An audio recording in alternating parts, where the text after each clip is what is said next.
What's up? Okay, is anything doing well? How are you guys? Good afternoon in the Philippines. So, yun, our early bird, adobong manok, early bird hindi. Adobong manok. And we have Holy Joe. Hello, good morning, good evening, good night. How are you guys? Gawa tayo plutonium gamit magic salves dishwashing liquid. Anyhow, so I think my naka-open ba yung kotse? Blender pala, sorry. Anyhow, for today's stream, we are going to, as you can see, discuss about the periodic table. As you can see, this is the periodic table of elements. Why am I discussing this, you may ask? So, if you guys don't, I think you guys already know that I'm studying for boards, and one of our, I can really hear the car. I have to clean the cat litter afterwards, or mamaya na. Anyhow, so in the formal review, there's this one exam which is based on chemistry, like organic, inorganic, and medicinal chemistry, and you know, the questions will be what group is this, what medicines are produced in this group, and such that, like that, and some computation. I say to build your fire. I would love to teach that, but yeah, that's out of my scopes and the limitations. I don't know, because that's organic chemistry, and I'm quite weak in organic chemistry. But today we're going to discuss general chemistry and inorganic chemistry. I guess you guys know the definition of chemistry. Chemistry is the study of matter, chemicals, and shit.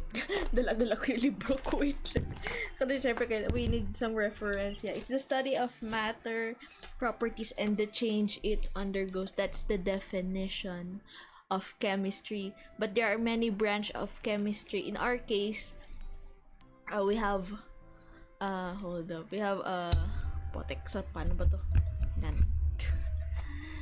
So there's this wait. We have this inorganic. We have inorganic chem. We have organic chem. We'll just split chem into these two, but there are more chemistry out there. But in general, hello, how are we cooking today? Hello, Sweet Chicon. We're teaching chemistry. Okay, let me remove this one. Hold up. Gawa tayo ng. But so far, chemistry, I'm not sure if this is the right tree, no? Wow, sulat doctor. But chemistry, I'll just split chemistry into two for now. I know there's more chemistry out there, but we will have inorganic and organic chem. So inorganic, this discusses more about metals, elements, and stuff. Anything inorganic, not related to, you know, organic stuff, matters, just metal and stuff, radioactive stuff. I think you can consider that as inorganic. But inorganic, specifically, it focuses more on carbon groups, because if you guys don't know, we are carbon based. Yeah, hindi ko sure kung tayo pinagsasabi ko. We are all made of carbon, like all our enzymes and shit, you know, carbon. I see some elements are missing. Yeah, so hello, armored demon dog. Yeah, so that's how I'm going to split chemistry for now. But yeah, we're going to discuss the periodic table, or specifically in the inorganic chemistry, because organic chemistry is pretty hard and there's a lot of concept, and this is more fun to teach. So yeah. Anyhow, so first we're going to the history of periodic table. If you guys don't know periodic table, hala, I need to open my Google. Hold up. If you guys don't know, periodic table is is invented by Dmitry Mendeleev. Hold up, we need a picture of Dmitry Mendeleev. Gosh. Yeah, so this is Dmitry Mendeleev. Walang tagal. There. I think my PC will na anytime soon. So this is Dmitry Mendeleev. It's been a while since I've used my drawing tablet, so I'm so sorry. This is Dmitry Mendeleev. He is the one who designed the the periodic table. But before this organized structure or illustration, there's a lot of periodic table drafts that has been made. Hala, nahihirap pag-English, be. But I need to do English. I can't English, guys.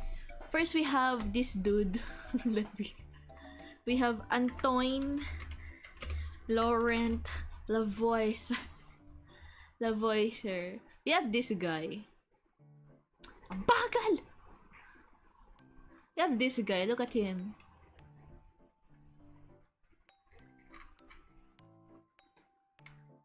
We have this guy. He is, i-type ko na nga lang or type ko na muna. Have you been in college? Yeah, I've been in college. Actually, I have graduated already. I'm just studying for my license examinations. So, and unfortunately, this is also included in our examinations. So, yeah. This is Antoine Laurent Lavoisier. And he constructed the first periodic table. You wanna see his periodic table? Very periodic table indeed. Look. Hold up. It's not loading. Oh my god. This is his periodic table. Oh my god. See? Periodic table indeed. Very table indeed. So, he made the first periodic table. But then, there's this guy. We have Dobereiner. Wait.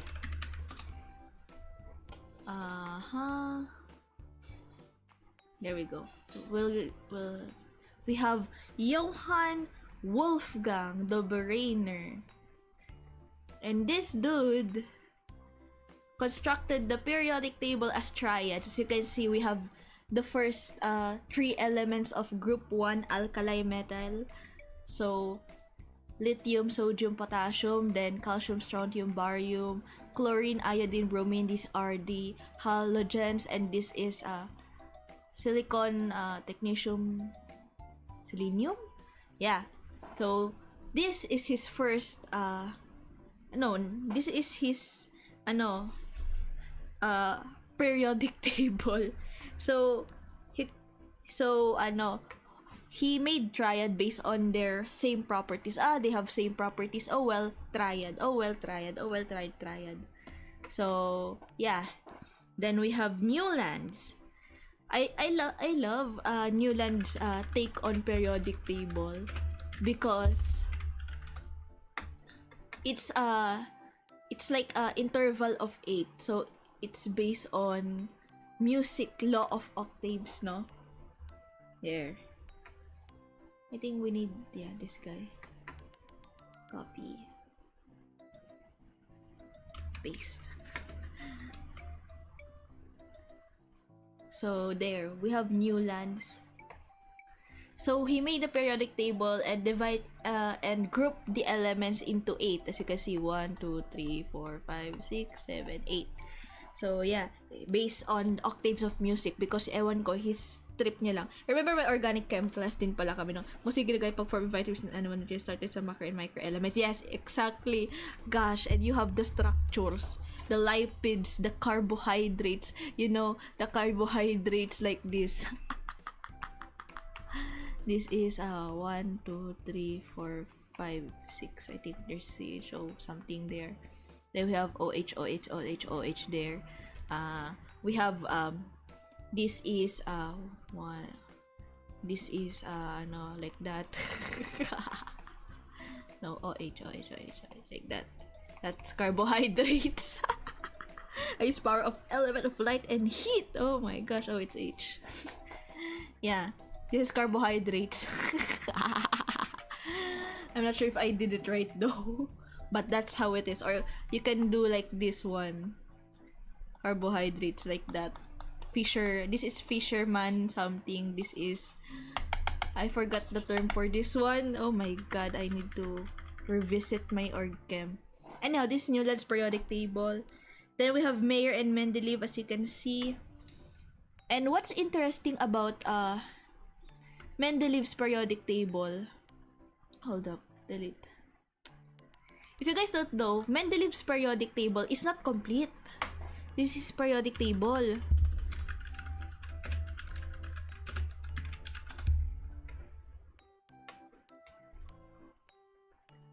His periodic table are actually blanks. Hold up. Because he actually predicted that there will be future elements that will be discovered. Kaya big brain si Mendeleev. As you can see, I'm not sure if this is the exact periodic table, but as you can see, may mga blanks pa dyan. Because he knows that some elements will be predicted. So, it's interesting. Indeed. So, yeah. Hold up. Let me calibrate my avatar, no? So, yeah. So, that's the history of periodic table. So, let's dissect the periodic table, shall we? The basic concept. Pang DLC yung ibang elements. Yeah, it's indeed. 1.1. What? This is the This is the atomic mass of the element. But we'll not discuss solving shits. That's for elementary students. Anyhow, so the periodic table, as you can see, it's divided into many groups. Wait, let me get my copy of periodic table because I'm not sure if I'm gonna do it correctly, no? Hold up. Where's my periodic table? Hala, ano ba yan? Nag-download pa. So, wait lang. Sheesh. Split ko na nga lang. Di ko kasi makita yung chat. So, ay hala, bawal. Anyhow. So this is the periodic table. Teka, kailangan ko ng copy na yan. Baka mamali ako ng because we will divide them based on their properties. Specifically, metal, non-metal, and metalloids first because pang elementary yun. That's for elementary. Really. I have my book. My book is so thick. If you guys don't know. Like, okay. I see the periodic table na. There we go. Ang bigat, no? Okay. So, first, gagi yung trauma ko na sa sky. Okay. We're going to divide the periodic table, shall we? So, as you can see, hala, hindi na gumana yung drawing tablet ko. We're gonna use red now. So, let's divide the periodic table. So, first, let's categorize them into, as you can see, it's a table. So, we have rows and columns. So, first, we're going to group them by groups. This is groups. So, we have group 1A, group 2A, group 3A, group 4A, and so it was. Sheesh. And I think most of them will be heavy metal. Yeah. Hello, Ate Ju-chan. Sorry for the boards. I have to pass the boards. I need my I need my license. I need to paldo-paldo na to contribute to the luxury of the anak ng contractor. Guys, grabe yun. If you guys know, in the Philippines, we have issue where the flood control funds were corrupt, na-corrupt. We have corrupt contractors and they have luxury lives and we see their daughters having a luxurious lifestyle and meanwhile us we are flooding. So yeah, Sensei CLNA CLO. I don't know. Hala, bakit niyo ako pinapakompute ng wait lang. Teka lang. So we have group 1A yan.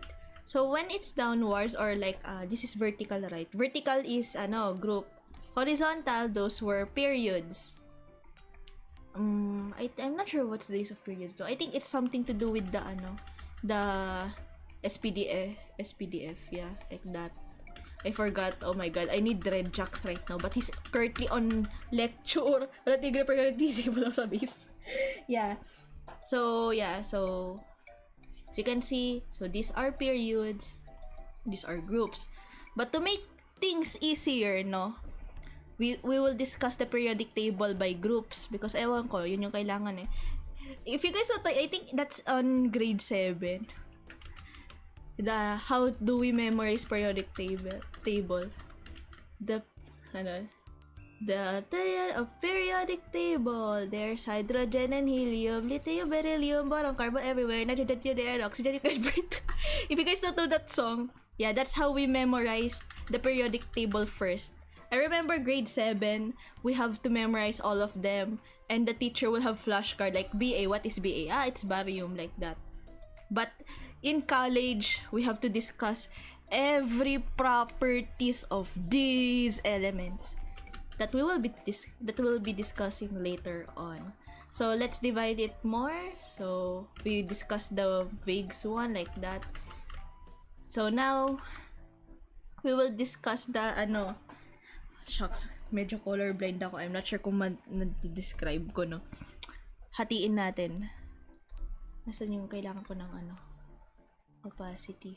So we're going to divide them into metal, metalloid, and lurk. Di pa nakakain na. Okay, eat well po ate.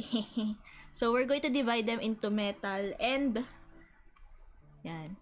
These are the metals. So may na nga lang. The following are the metals. So if you guys don't know, metals are metals. So they have metal. They're shiny. They are malleable, or you can flat them up. They're good conductors of heat and electricity and such. So these are the metals. Majority of them are metals actually, except I'm going to divide them na into the non-metals. So non-metals, of course, they're not metals. Hello Strelicia. Welcome to the study stream. So non-metals, so they are not shiny. So we're going to divide them. So I'm gonna put them into. So these are the non-metals. Tama ba? Because it's zigzag eh. There's zigzag. Carbon, potassium, selenium. Carbon, potassium, selenium, iodine, astatine. There. I'm not sure if I divided it properly, no? Because, why did I, so these are the, alam niyo, pinapahirap ako yung sarili ko. Wait ka lang. I-divide natin, mahirap, colorblind ako, medyo colorblind ako. Ayan, ito. Yung may color na. Medyo bulag ako eh. There we go. So this is another illustration of periodic table. As you can see, sorry, scuff stream na. Alam mo, magtatagalog na lang ako. Nahihirapan ako mag-English eh. Gusto ko mag-English eh. Para So, ito yung mga metals. As you can see, yan yung mga metals. Yan, yung mga yan. So, yun yung mga shiny-shiny. Yun yung mga, yung nakikita nyo sa mga, yan, metal yan. Yung mga umiinit pag inaapoy, metal yan. Pero meron tayong non-metal. So, yun yung mga... Hold up.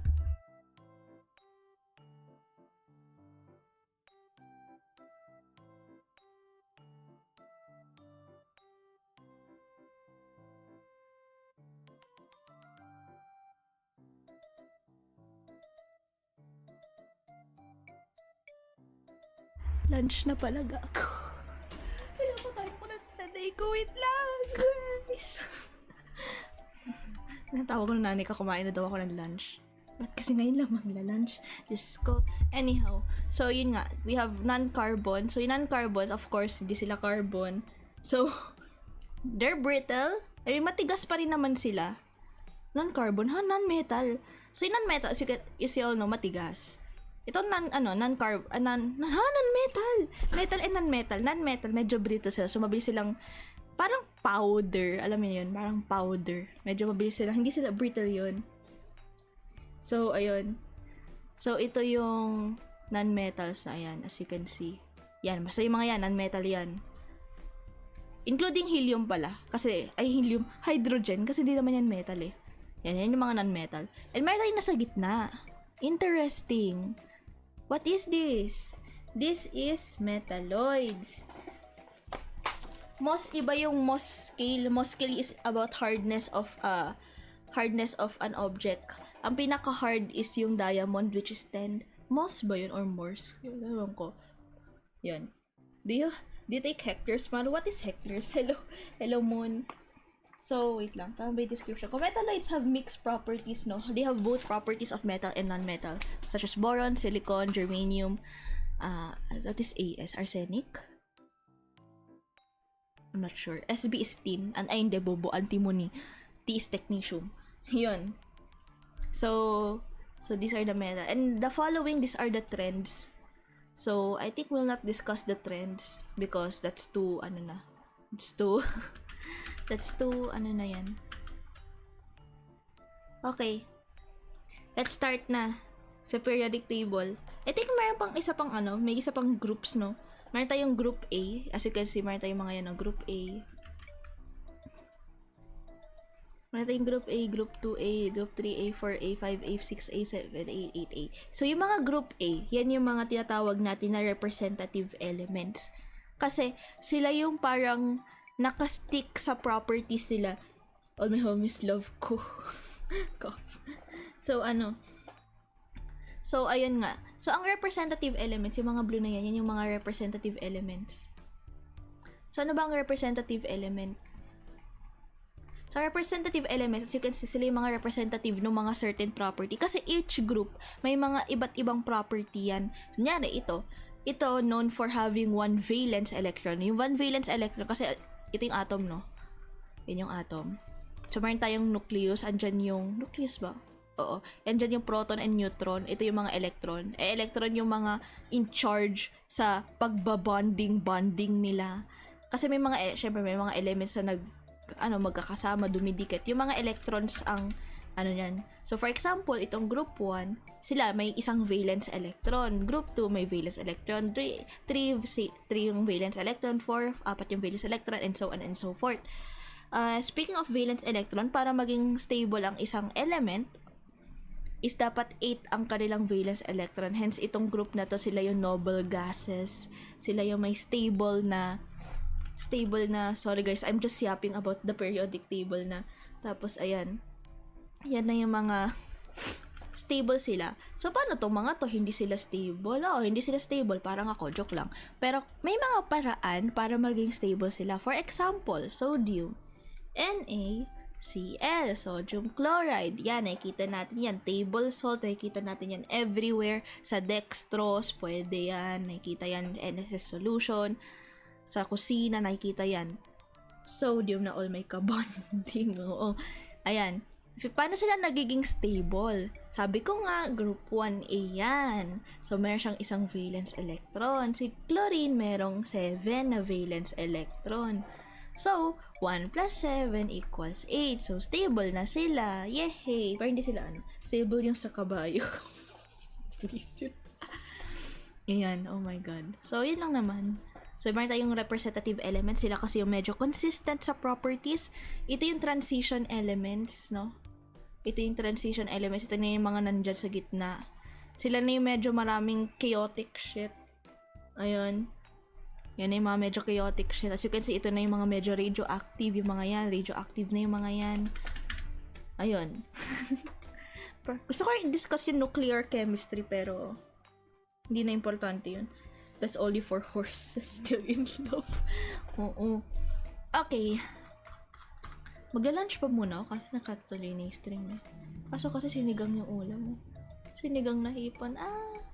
Anyhow, let's discuss. Oh my god, medyo kabado ako. Ready ko lang notes ko kasi kailangan ko ng notes. Baka mamaya mali-mali na yung pinagsasabi ko.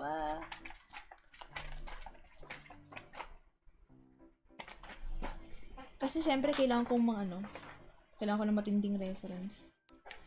Pang boards ko to eh. This week kasi inaaral ko chemistry kaya medyo medyo hardcore ako. Okay, let's discuss group 1A. I-label muna natin sila. Gago, baka ma-flag tayo. Ayan. I-group natin sila isa-isa. So, meron tayong group 1A. Kulay red na nga lang para So, meron tayong group 1A. Ang group na to, ang tinatawag natin na alkali. Silang alkali. Ang group 2A naman, alkali earth. Mga metals yan. Meron din tayong group 3A. Ito yung boron group. Kasi nga, ang representative niya is si boron. So, ang tawag natin dyan is boron group or icosagens. Lumalabas yan sa board, guys. Ay, potang na, hindi pala kayo pharmacist. Bacon whitey, if I mix O2 and H2 and then put Na2 on it for Be, then see what would happen. It will explode because beryllium is actually... Because if you put, actually guys, if one property of these two metals, actually, these are very reactives. So, if you put them on water, I think you guys saw that on TikTok video. So, if you guys put them on water, example, like Na, like sodium metal, like metal. If you put that on water, it will kaboom. Actually. Yeah, that's unstable. It's actually unstable. Lesson learned, don't mix chemicals. Unless your professor says so. I remember, our lecturer discussed something to do with something to do with bromine. If you guys don't know, bromine looks like a soy sauce. So there's this incident where it looks like sauce, blah blah blah blah blah blah blah blah. It looks like a soy sauce. So there's this incident where some student mix and match some chemicals. Then there's liberation or basically may lumabas na bromine gas. There's a liberation of bromine gas. And they started coughing everywhere because it can be suffocating. It's irritating on the lungs. Ayun, so don't mix chemical, guys. Guys, mag-English pa ba ako? Nayayawa na ako mag-English. Baka narinig pa ako ng magulang ko sa baba. Wala rin akong tubig. Fuck! So, ayun. Medyo reactive sila, kaya wag kayo mag-mix. So, meron tayo group 3, boron, icosagens, carbon group, 4A. Sila yung may 4 na valence. Carbon, lagi yan, may 4 na connection yan. Sana all may connection. Kung may connection ako, edi sana may Birkin ako. Edi sana na ako. Nepo baby. So, this is carbon, or we also call them as crystallogen. Nitrogen group, which is, wag ko na sulat, nitrogen group. Pnictogens. We have oxygen group, or we also call them as, chalcogens.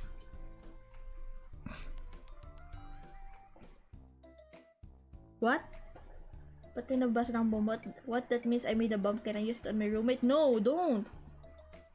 If he blah blah blah blah. If he eats your pizza all the time, maybe we put toothpaste on it. Joke. Ay nako, Vito knows. Chalcogen 7, we have, these are the halogens because almost stable halogens, and this is the noble gases. So we will discuss all of the representative elements first. But if you guys want, to discuss further, because this group are the interesting one. They have the triads, no? Like this triad, we have this triad. Yeah. So if you study pharma, guys, you have to memorize the whole periodic table. Seriously. Anyhow, let's start with the group alkali metals. Also try nitroglycerin. Huy! Nitroglycerin. Okay, disclaimer. nitroglycerin, it's actually used medically in, for angina, for pain, for relieving pain. So, I think, pain reliever siya sa heart attack, hindi heart attack, angina, sa pain, because it vasodilates. But at the same time, it's pretty, nitroglycerin is actually explosive. Nitroglycerin, NTG, nitroglycerin is actually explosive. So, if you have nitroglycerin patch, don't smoke on it because there's a possibility that it will explode. Yeah. Does pharma even use the elements? Yes, actually. Interestingly, yes. Example, we use lithium, sodium, of course, potassium, calcium, magnesium, iron, we have cobalt, silver, gold, mercury, dati. We used mercury before. Silicon, we all use that, but we will discuss them. Primarily, ayan yung mga experts na current sa Nobel Prize. Yeah, actually. Pero, we're gonna focus on its pharmaceutical uses. Handa mawawalan na ako ng boses. 1 hour pa lang. So, we're going to discuss the alkali metals, no? Kailangan ko ng tubig. Kukuha ng tubig. Ayoko bumaba. So, let me open my book. If you guys don't know, this is the alkali metals. Minom pa ako ng tubig.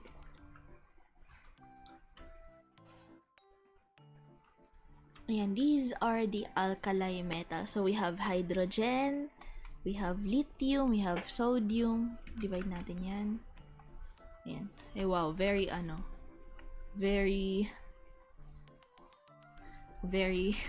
basta yan. Yan yung line na yan.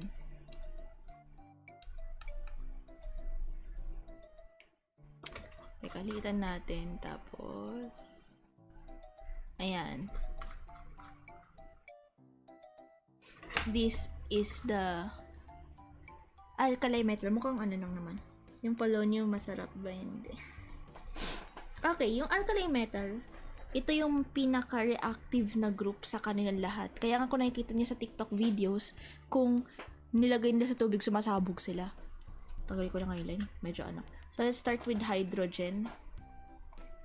So, yung hydrogen, yan. It's the first element, no?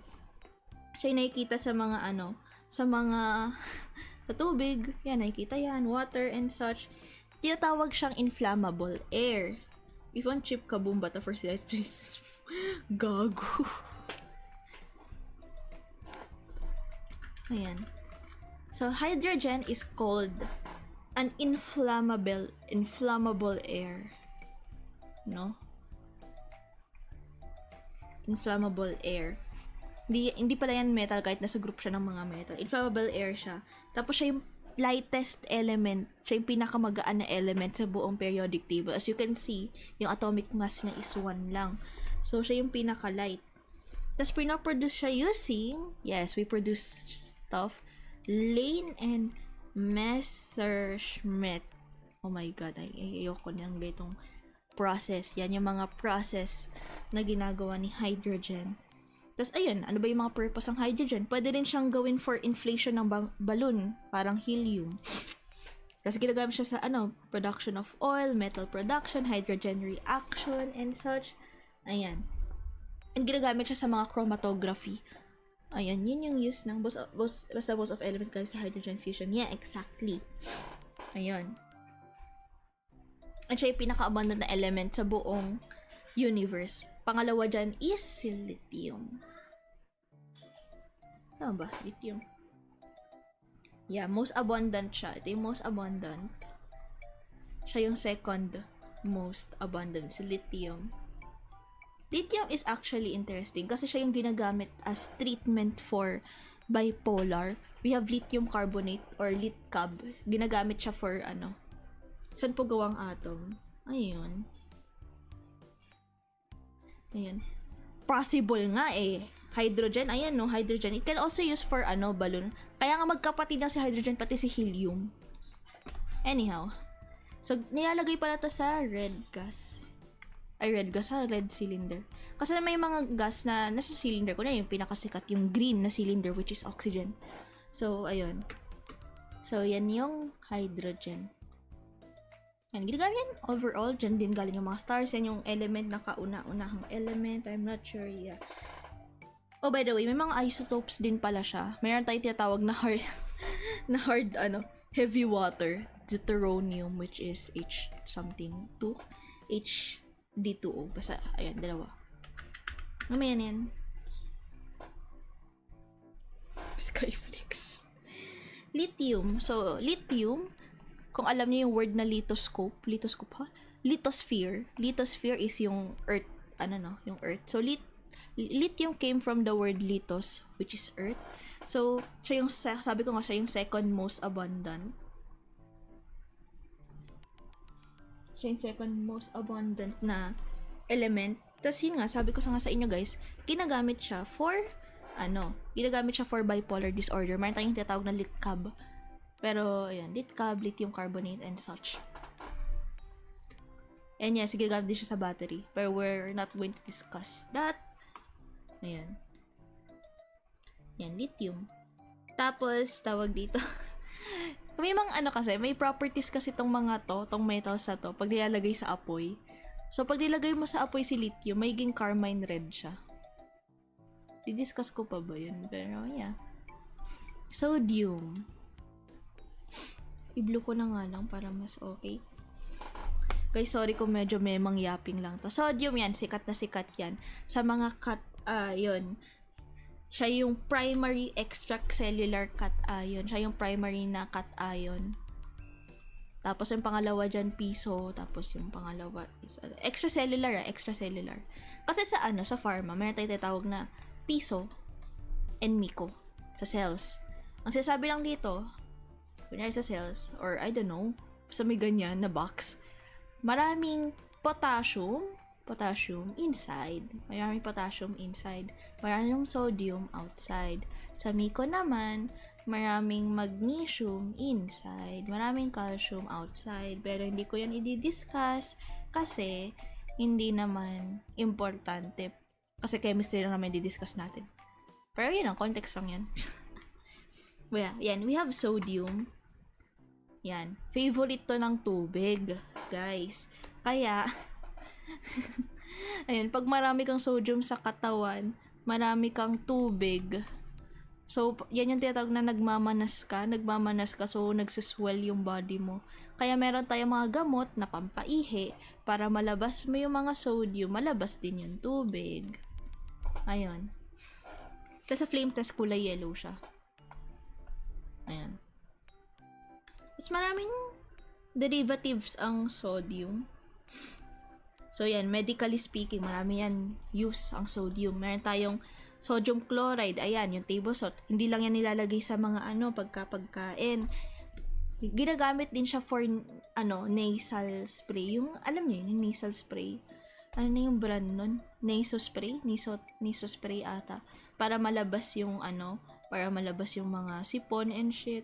Ginagamit din yan for, yung mga, ringer fluid. Alam, di kita. Ginagamit din sa mga hospital, yung mga 9% NSS, ganon. Sa mga ringer, Darrow, kontrabanda. Gago. Yan, sodium bicarbonate. Yan, nakikita yan. Sodium citrate. Maraming derivative ang salt, pero feeling ko hindi ko siya madidiscuss. Sobrang dami actually. Meron tayong 15 derivatives ng salt. Ayan, no. Sodium light, sodium bisulfate, yan, monosodium. Ang favorite ni Uncle Roger, monosodium glutamate or MSG. Fuyo. Gagi, alam niyo ba? Mahilig ako mahilig yung impression ng favorite na impression ko sa Uncle Roger. Yan, marami tayong use ng sodium. Pero overall, ayun lang naman. Ayan, siya yung most abundant cation. Siya yung ginagamit sa mga organic medicine. Ayan. Meron tayong calcium or potassium. Bakit K? Bakit K yung ginamit sa potassium? Ba't di na lang P or O? Ay, may phosphorus na pala, no? Kasi phosphorus. Ayan, may phosphorus na, no? Hindi. Si K, bakit K siya? Kasi kalium ang tawag sa kanya. Kalium ang first name niya. So, ginagamit din, siya naman yung most abundant. Kung si sodium ang most abundant extracellular, extracellular. Siya naman yung second most abundant. Ay, hindi. Siya naman yung most abundant na intracellular na cation. Oh my god, pagkayat yung mic ko. Intracellular. Siya yung most abundant na intracellular. Si sodium, extracellular, intracellular. Extra ata. Tama. Tama ba? Yeah, tama ba? God, hindi naman ako professor eh. Hindi radioactive si potassium. Ang mga radioactive is yung mga ito na. Yung mga medyo bababa na. Kasi si potassium ginagamit din siya sa mga diuretics, sa mga hypokalemia. May didiscuss ako sa potassium. Alam nyo ba na ang potassium ay ginagawa for death sentence? Sa death sentence, kung death sentence ka, potassium yung lethal injection. Siya yung ginagamit for lethal injection. Potassium chloride. Actually, ginagamit yan sa hospital, si potassium chloride, pampatibok ng puso. Kasi may iba na, kunyari, hindi na tumitibok yung puso, nilalagyan na ng potassium chloride. Pero, dapat mabagal yung potassium chloride na administration. Hindi yung isang bagsakan na inject na, or bolus ang term ba dun, o bolus or push. Meron kasi dalawang term for administering IV fluids. May iba yung parang suero, dot lang. IV infusion. Meron namang mga suwero na may mga IV fluids na tinuturok na isang diretso like ganun. And sa potassium chloride, ang tamang administration nun is infusion, mabagal lang. And dapat medyo high alert drug ang potassium chloride kasi pag na overdose mo yung pasyente, pwedeng ma-heart attack yung pasyente. Yeah. Kasi ayun. And unfortunately, may na-witness kaming ganito na nag-internship ako sa ospital. Merong nurse na accidentally mali yung dose niya ng potassium. Accidentally niya napatay yung pasyente, nagkakagulo sa ospital. And sinisisi niya yung pharmacist. Siya naman nag-administer. Nakalagay naman sa potassium chloride, high alert medicine, all caps kulay red. So, ayun. Yan, ano pang list ng potassium? Mayroon tayong salt na potassium nitrate, ginagamit din siya for preservative. Also, yung asin pinapa-preservative din siya. Ayun. Ang dami. Yun lang potassium. Si potassium kasi yung nagko-contract ng heart. Kind of, yeah. Yeah. Siya kasi nagaan sa mga hyperpolarization. Pero that's complex to discuss. Nagmamadali tayo. And actually, gutom na ako. Ano yung saltpeter? Saltpeter is potassium nitrate. Yun yung saltpeter is potassium nitrate. Siya yung ginagamit for meat preservative. Ang dami yan. Saltpeter, salt of peter, chili saltpeter. Chili saltpeter is sodium nitrate. Potassium nitrate is saltpeter. Mayroon din tayong salt of peter which is potassium carbonate ata. Yeah, lumalabas yan sa boards. Joke. Ba't ko sinasabi yan? Ayun. Mayroon tayong rubidium and cesium.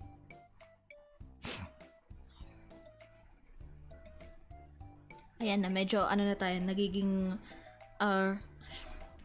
palayo na tayo ng palayo. Rubidium and cesium. Si rubidium, wala namang interesting medically dyan. Ang sinasabi lang dito kay rubidium, meron siyang red line. Pwede ka magturo sa review center. Uy, gagi, hindi pa, no? In compared sa mga hindi ko pa kasi siya gamay. And compared sa kay Redjax, if you guys know Redjax, mas magaling magturo si Redjax ng chemistry kaysa sa akin. Ako hindi ko gamay ang chemistry. Siguro ang gamay ko is pharmacognosy, halaman. Pero masyadong maraming halaman and masyado na siyang technical. Yun. Pharmacology pwede rin pero I just yap shit about it. Cesium, rubidium, nothing interesting about them except si cesium, siya yung ginagamit for catalyst and shit. Ammonia. Actually, kasama din daw dito si ammonia. Hold up, may emergency. Ano nangyayari? What the fuck? Oh. What the fuck? Wait lang, hold up.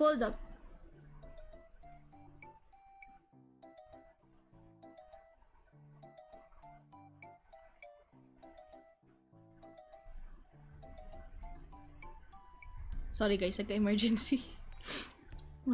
Machika ako eh. Ayan. Ano pa ba? Ano pa bang interesting dito? Wala naman ng interesting. Cesium yung first element na discover sa spectrophotometry. Sinasabi ko rin na sa libro actually. Para mapakwento ko lang. Siya yung okay. Di ba may sinabi ko kanina na about reactivity nitong lahat. Kasi itong group na to, pag nilagay mo sa tubig, sobrang reactive na, sumasabog yan. So,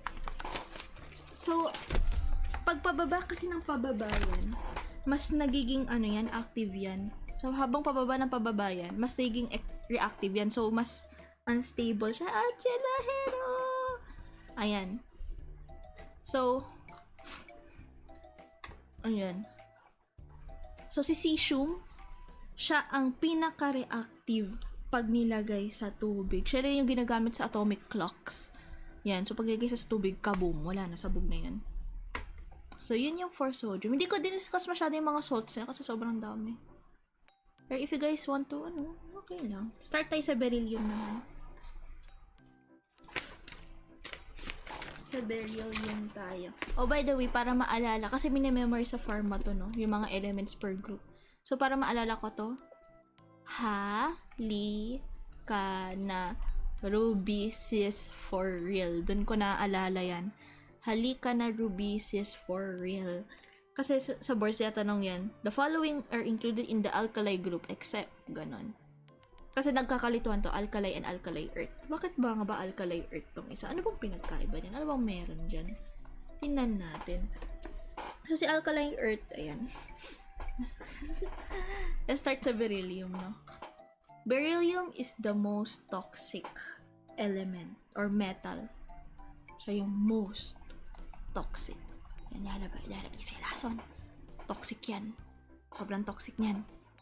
Parang yung ex mo. Toxic. Joke lang. Wag. Ayan. Siya yung pinaka-toxic. Si magnesium, sabi ko nga, kung sila ang first na diba ito? Sila yung most abundant extracellular cation, most abundant intracellular cation. Ito naman yung second. Sila yung mga second. Si magnesium yung intracellular. Second mo intracellular siya. Ito naman yung extracellular. Di po ba mas toxic yung mga radioactive? Yeah, mas ewan ko. Metal eh. Pero alam ko sila yung most toxic si beryllium. Yes, toxic yung mga radioactive. Pero yun, parang matagal pa naman. Ito, pag kinain mo yan, tigok ka agad. Pero ewan. Ilalagay natin.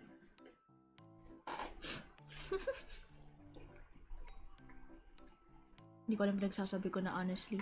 So, si magnesium, nakikita yan sa sa chlorophyll, sa halaman, sa chlorophyll, and sa Grignard reagent. Grignard reagent, ginagamit yan sa mga reactions ng mga chemicals, no? Magnesium, yes, magnesium can also, hindi ba calcium yun? Pero alam ko magnesium is, ginagamit din siya. Hindi, buto yun, calcium yun eh.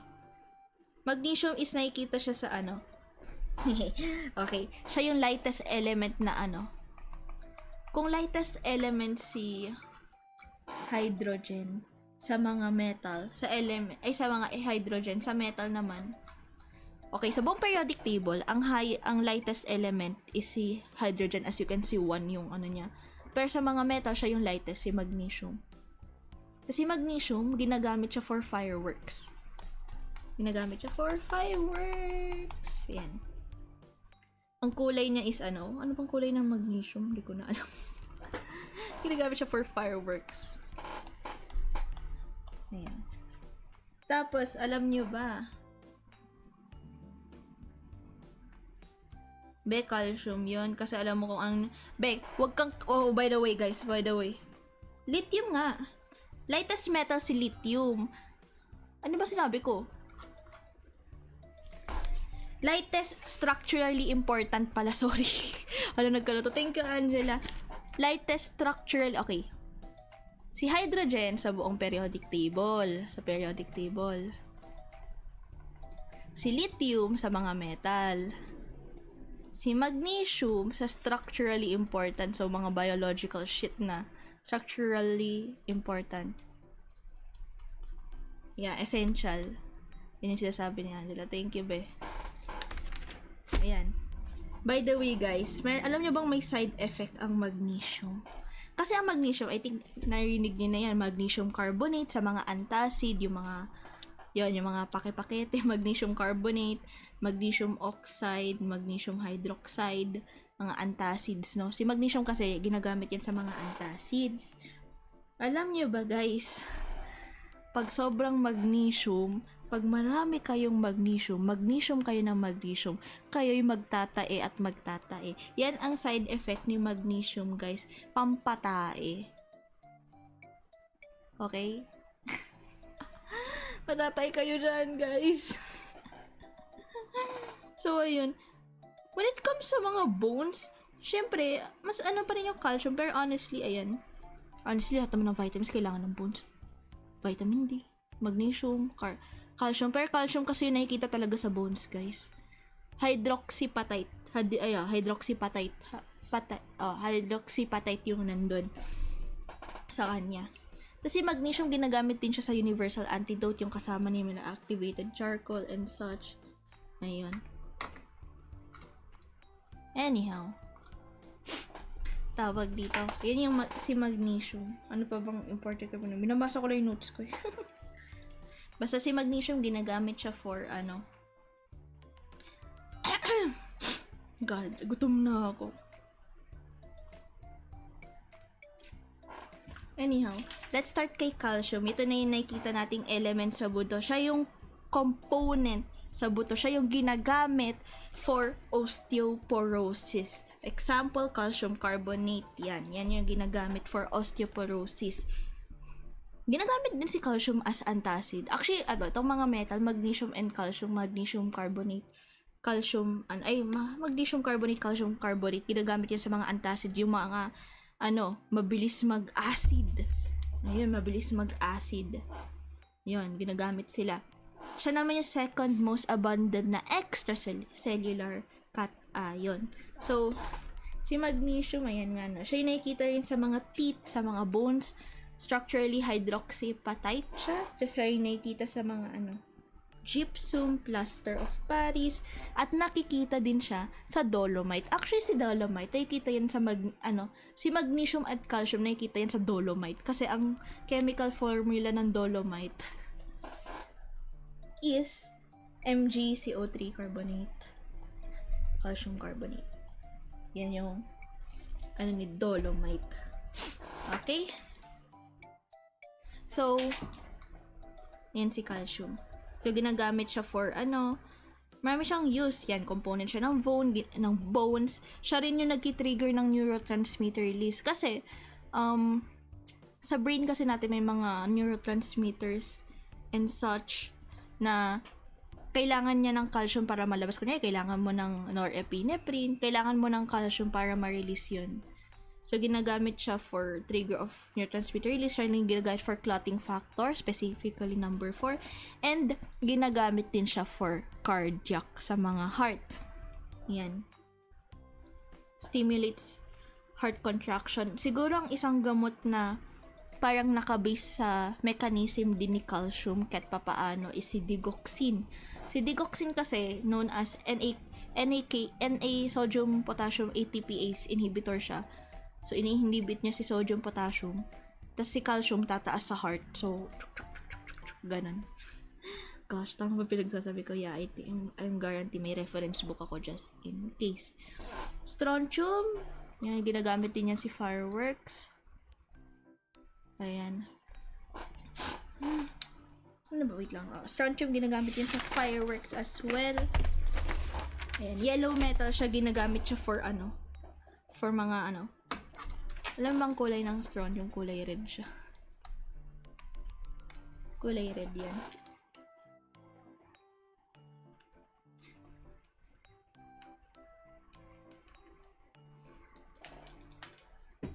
Yeah, red color ng fireworks.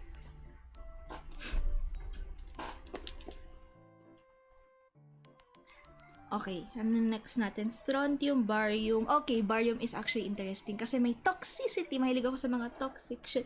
Hello, Gixania! Hello, Herb. Ayun. Hello, Gixan. How are you?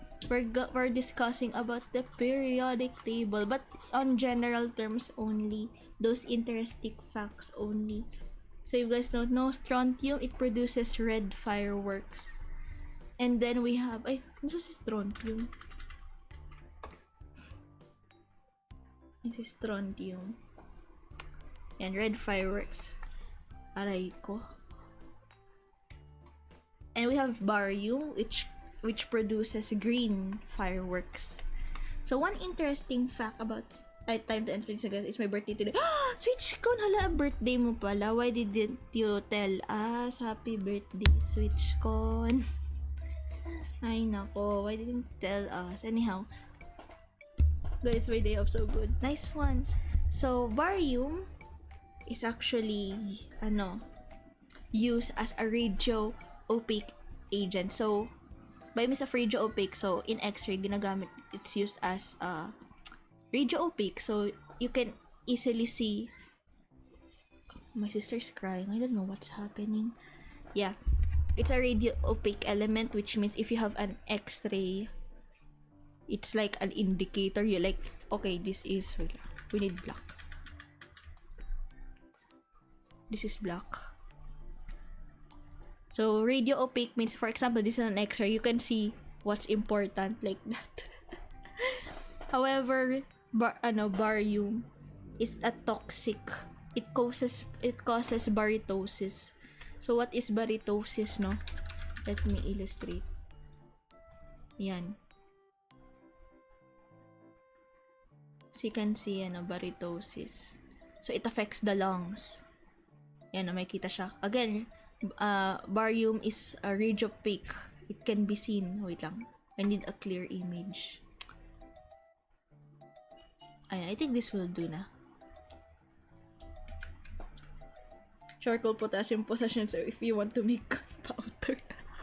Oh, where's the So this is barytosis. So when you inhale barium powder or some sort in the gas, you can see that it's a lung problem.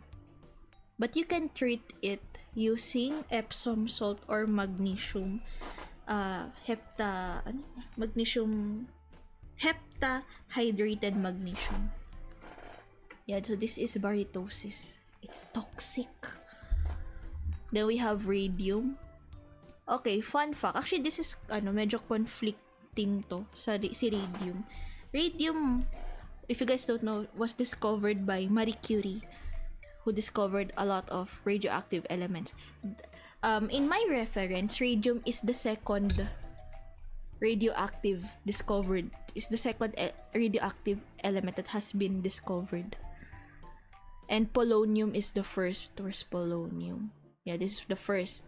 However, some reference also says that radium is the first, but in my reference, it's the second discovered. Second discovered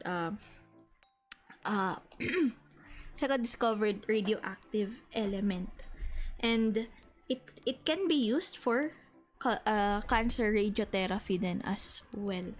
So yeah, very interesting.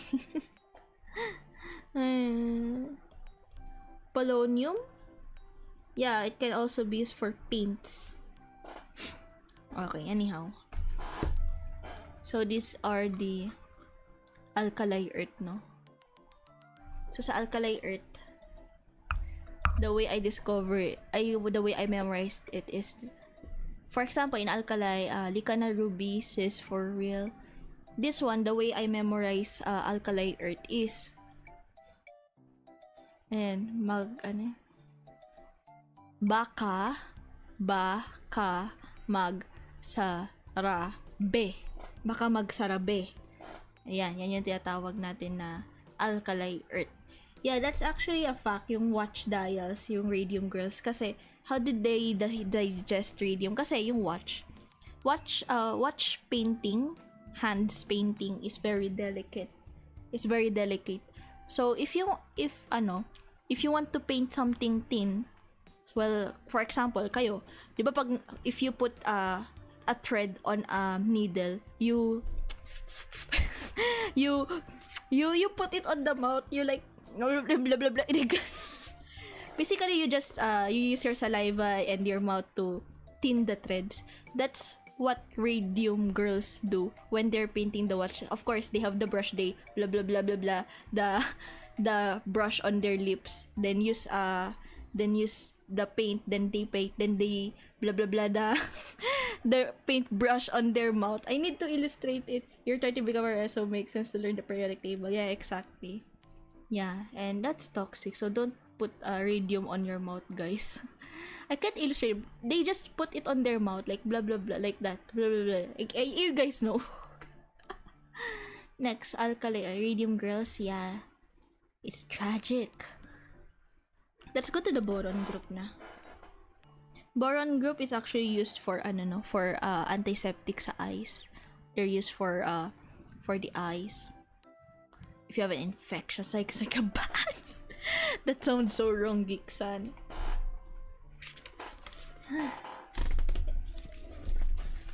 I'm actually using an where's boron group? There we go. Boron is actually used for vulcanizing shit. Okay, let's start with boron group na. Guys, gutom na ako. I'm hungry na. Okay, let's start with the boron or the boron, aluminum, gallium, indium, thallium. The way I memorize is galantabay. I don't know why am I memorizing that stuff. Anyhow.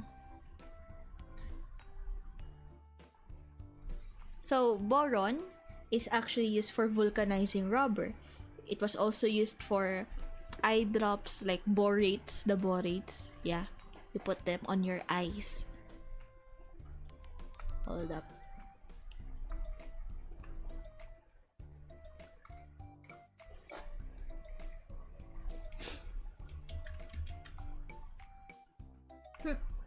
Borates. Yan, ginagamit siya for, it's used for eye drops. And it is also a component of glass. If you guys know, we have different kind of glass. We have borosilicate, soda lime glass, and such.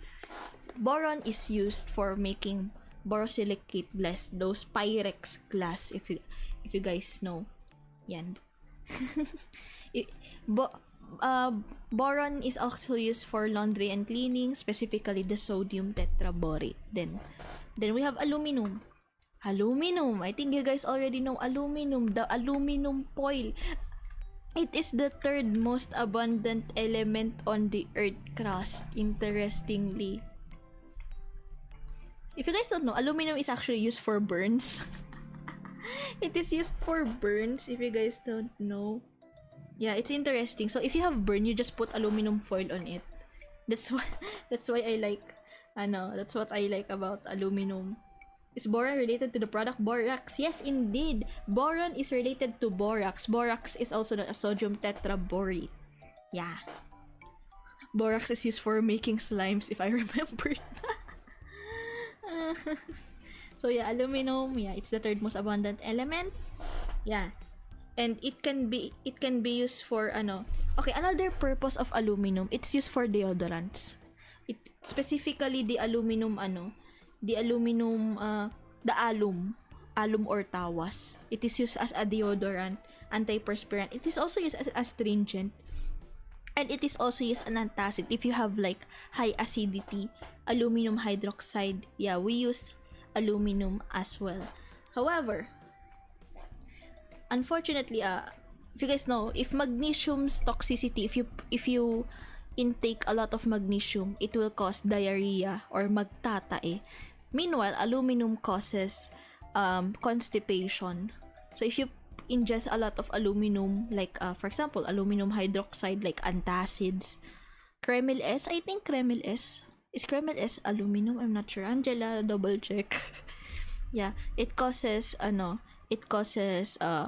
constipation. That's why if you see some antacids like Kremil S, it's usually combined, like aluminum hydroxide, magnesium hydroxide and stuff. They're mixed so that the side effects are like negating each other. Like neutral. Then I think they also include what's that for flatulence? Simeticone. Yeah, so you avoid flatulence. Then aluminum was also used for deodorant, interestingly. And burns. Yeah, that's all about aluminum foil.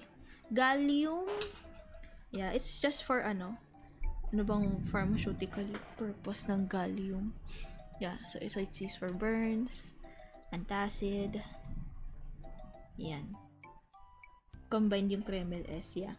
Ano yung nasa Kreml S? What's in Kreml S ba? Aluminum, magnesium, and simeticone. Yeah, that's correct. Thank you. Gallium, I think, if I remember correctly, I saw a TikTok video where they use gallium spoon, then it melts. Because as far as I know, gallium is a metalloid. Oh yeah, really? Oh, I see. Because in the Philippines, we use tawas. In the Philippines, they use tawas. But personally, I use like deodorant. Specifically the oh god, if you guys know, I love Old Spice. I love using Old Spice. It's so mabango, tawas puputok. Yeah, we use aluminum for that. Then we have gallium. So pharmaceutically, it's used for cancer-related hypercalcemia. And it's also used for LEDs. Gallium, we have the salt gallium nitrate. Used for hypercalcemia. Yeah, it is also used for LEDs. That's gallium. Nothing pharmaceutical related. Indium, nothing related. Thallium. Okay, thallium, it is also known for green twig. I don't know. Green twig. Let me show. Thallium is also toxic. It is used for rat poison. Hold up, let me search. Thallium green twigs. Hello, Corvus Crow. Sa kanya dyan sa ingredients for no. Thallium green twigs. I can't see it though. Yeah. Budding twig. Thallium. And this is thallium. It's like a twig, look. Oh my god, ala. Hindi ko maano yung picture. Anyhow. Yeah. Thallium is used for rat poisons. And yeah, similar to arsenic as well. Is this Breaking Bad? No, it's not Breaking Bad. I'm just studying chemistry. I did it for the boards. I'm too lazy to... Aray ko, be. Why you make me tiny? Oh my god. Wala, be, naglag ako.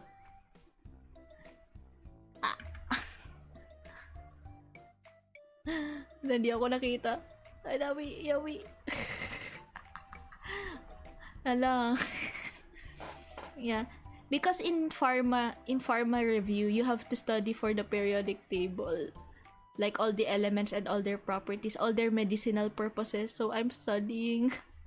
Yeah, but thallium is not pharmaceutically important, I guess. Yeah. So next we have nihonium, but that's not also important. Then we're going to go to the carbon.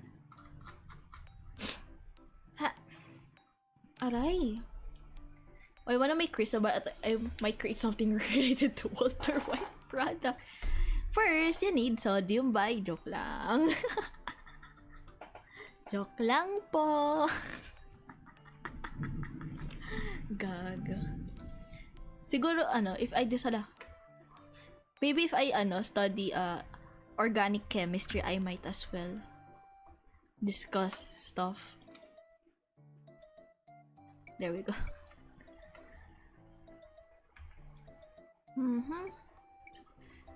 So that's group 3 boron or icosagens. They're iconic. Boron, aluminum. Wait, I'm memorizing stuff. based on my memory, boron, aluminum, gallium, thallium, iridium. Iridium or indium? Gagi, I remembered something. Indium. I remembered something. So, during high school, like grade 11, we're tasked, our assignment, or no, where our quiz is to name elements of the periodic table. So, they put SN, SB, SB, ZN, and such like that. AS, so you have to name those elements. So, okay, SN, tin, SB, antimony. Then there's ZN. I know ZN. Wait lang, let me find it in the periodic table. ZN. I know ZN is zinc. On the back of my mind. But I wrote I know ZN is zinc, but I wrote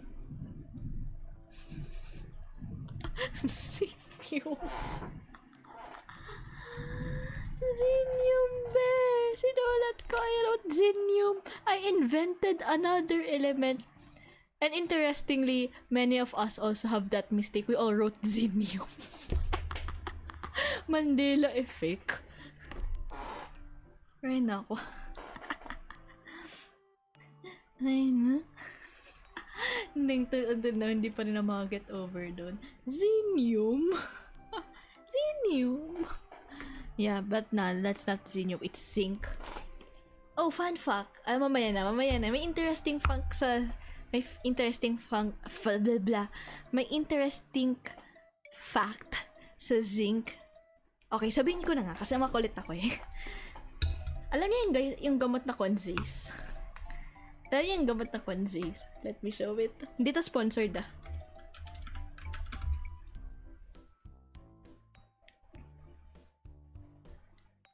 Hold up.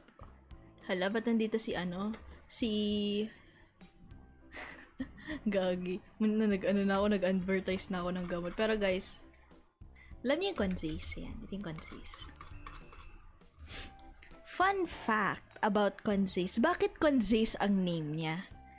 Because it contains zinc, A,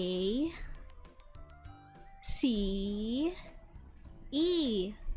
Conversely. Wow! Mind blown!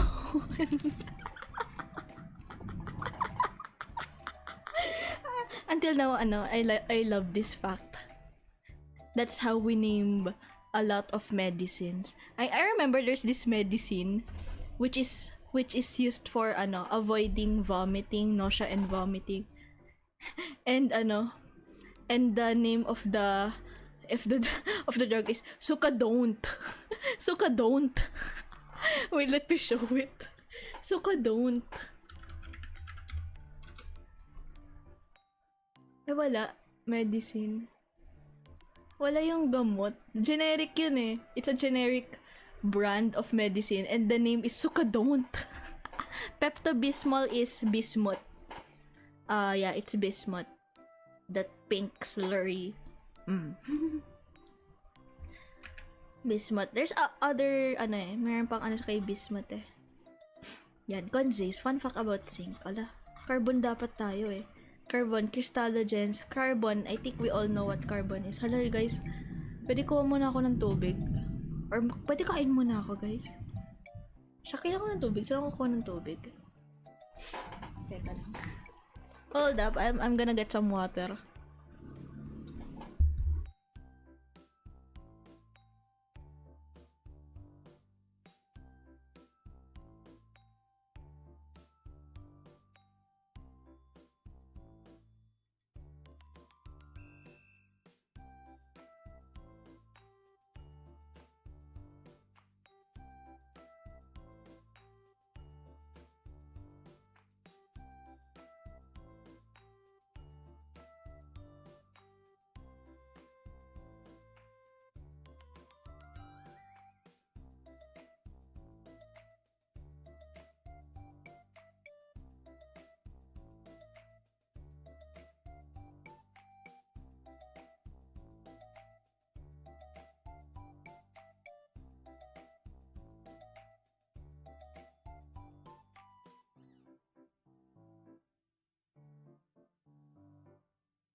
Hello? Ang malas ko, guys.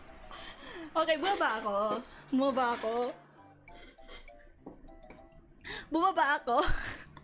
Tapos sasabi ba naman sa akin, maghugas ako ng sundamakmak na plato. So I went downstairs to get some water. Then my parents said that I should wash the dishes. I didn't even eat lunch. Then there's a lot of dishes. Oh my god. God dang it. Anyhow.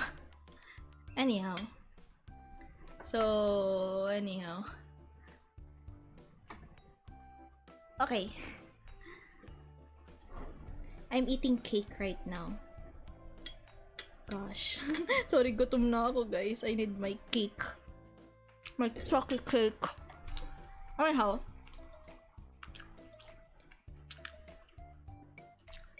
Let's discuss about the group 4 or crystallogens. You may be asking, this is actually interesting, why it's called crystallogens. Because if you guys don't know, carbon has this magical property. Gago, I didn't wash the dishes, Angela. Na my parents doesn't know I'm streaming. I just told them that tangina mo, tono ko nyo ako, buisit.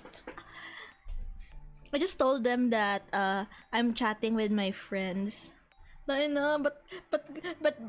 ganun accent ko? It's giving nepo baby.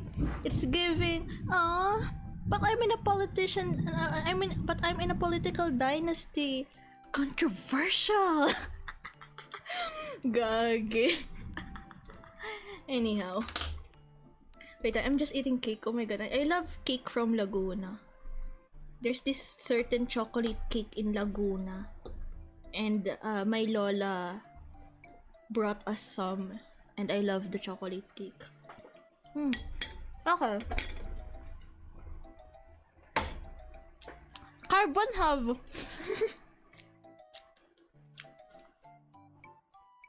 natatawa ka.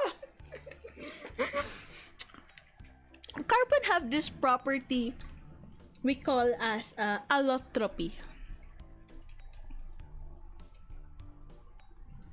Allotropy. So this property of carbon is known for wait, I need the definition, the English definition.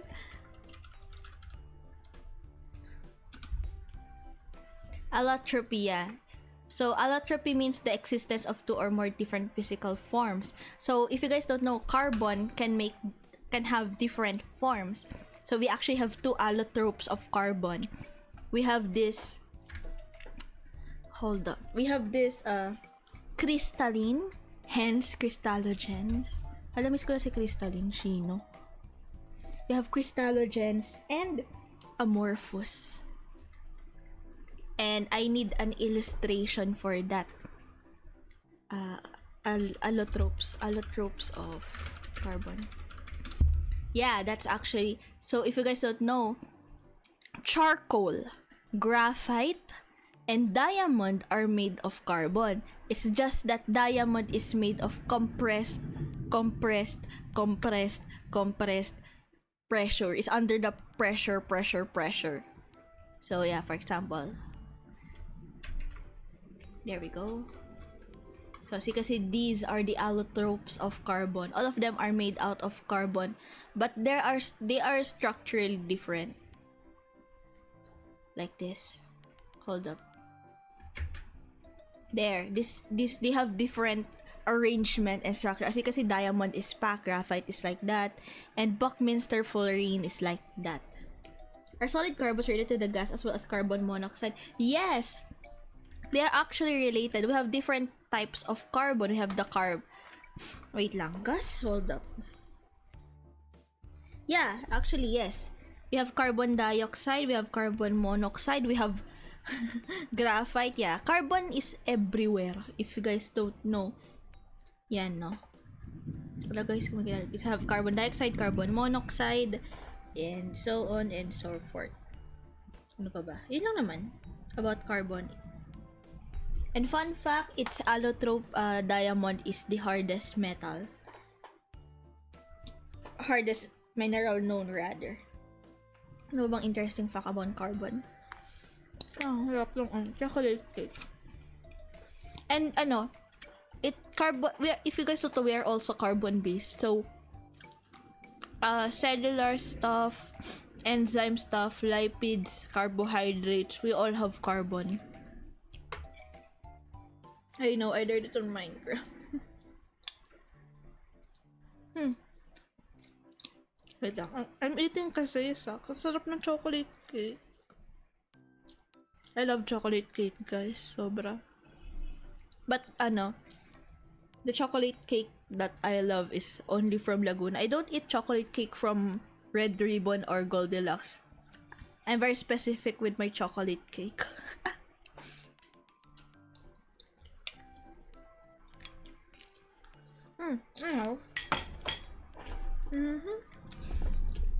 Silicone, oh my god.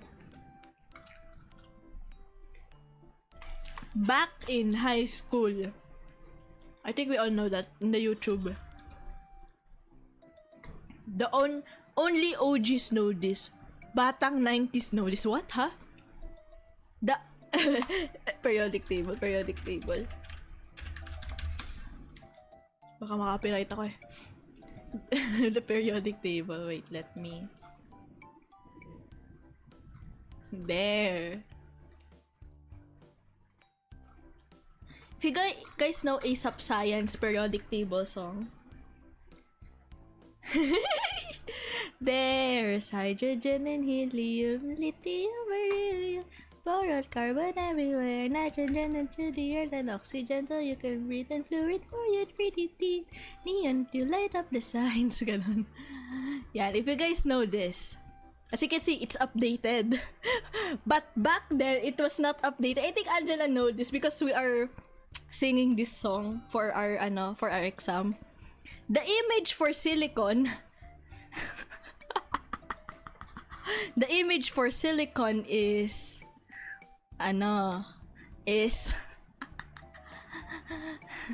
yeah, the silicon, the illustration for silicon was, let me hold up. Okay, in the new periodic table, hold up, let me get. Kaya may mga memes sa periodic table eh. Hold up. Oh, there's no silicon na. How sad. Wait, copper, silicon. So this, in the song,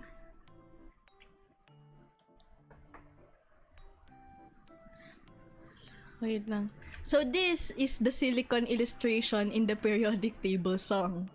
But previously, if you guys found the old periodic table song, it's a different image.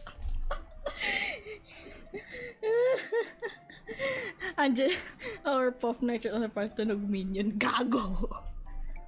I think Angela knows the old illustration for silicon. Because if you guys don't know silicon, there's actually many use of silicon. First, as you can see, it's used for superconductors and stuff, for electronics. That's why we have this Silicon Valley. And by the way, second most abundant. It's also the second most abundant element on Earth. Okay? So, it is also used for glass, the borosilicate. It is also used for simeticone. It's used for anti-flatulent, so you don't fart a lot. Angela. Only OGs know this. Yeah. We have simeticone, we have the silicates, the talc, the powder, the dusting powder, the talc. The talc.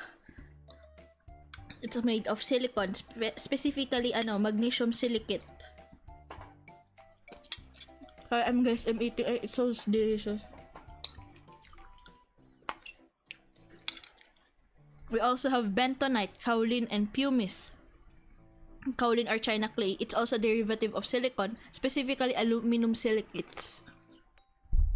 Yeah. Wait lang, I'm eating. Ang sarap niya, guys. Sobrang sarap. I love cake. Ayan. And if you guys don't know, okay, I'm gonna spoil it to you all, guys. In the old illustration of silicon, in the old periodic table song, superconductors is not the picture displayed on silicon. Instead, it's, you know, it's those. Because if you guys don't know, silicon is also used for breast implants. So yeah, it's weird. I mean, yeah, unfortunately they changed it.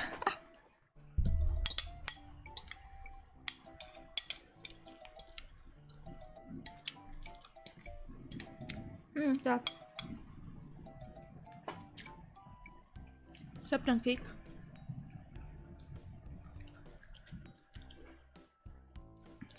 Anyhow, so that's all for silicon. We have germanium. Germanium is also used for semiconductors and optic fibers. It's also used in electronic stuff. Did you guys see those two Chinese ships crash into each other in Philippines ship? Yeah, I actually saw. God, that was so peak cinema. Yeah, in the Philippines. There's a lot of issues now in the Philippines. That's already nerf topic. We have a new topic, a meta topic. We have Nepo babies in the Philippines using the flood control projects. Anyhow, germanium is also used for immunostimulant. Immunostimulant siya. Natin masagan. Tin. Used for tin cans. SN for tin. Bakit SN ang kanyang name? Why is it SN?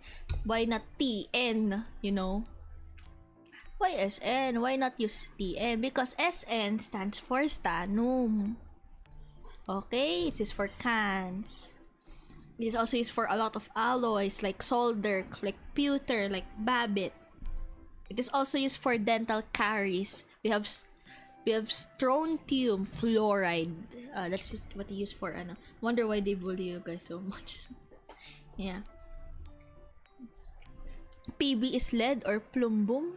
Oh, by the way, there's also a toxicity for silicon. We have what we call siliconiosis. Silicon what? I can produce it. Silicosis or lung fibrosis. It can cause lung fibrosis. Silicon. Then lead, tin. Then we have lead or plumbum. So why it's PB? Why it's not LD? So you can easily remember it because it stands for plumbum. Why plumbum, you may ask? Because it is made from pipes. It was made from pipes, guys. The old pipes are made of lead. That's why it's pretty toxic, and now they're changing it. Yeah, it's also used for bullets, from batteries, for Before, it was also used for cosmetics and some coins. However, they've changed it. Yeah. So yeah, that's lead, that's plumbum, and its toxicity. We have a treatment for lead toxicity actually. It's called EDTA, or it's a satiating agent. So yeah, we use EDTA for treating lead toxicity. Roman pipes. Okay. Oh yeah. Yeah, that's right. It's Roman pipes. Anyhow, yeah, it's also for astringent as well. And we have flerovium, but that's not important because it's it's radioactive stuff. So how do you remember this? Sige, san pa ba? Okay. Where's my red ink?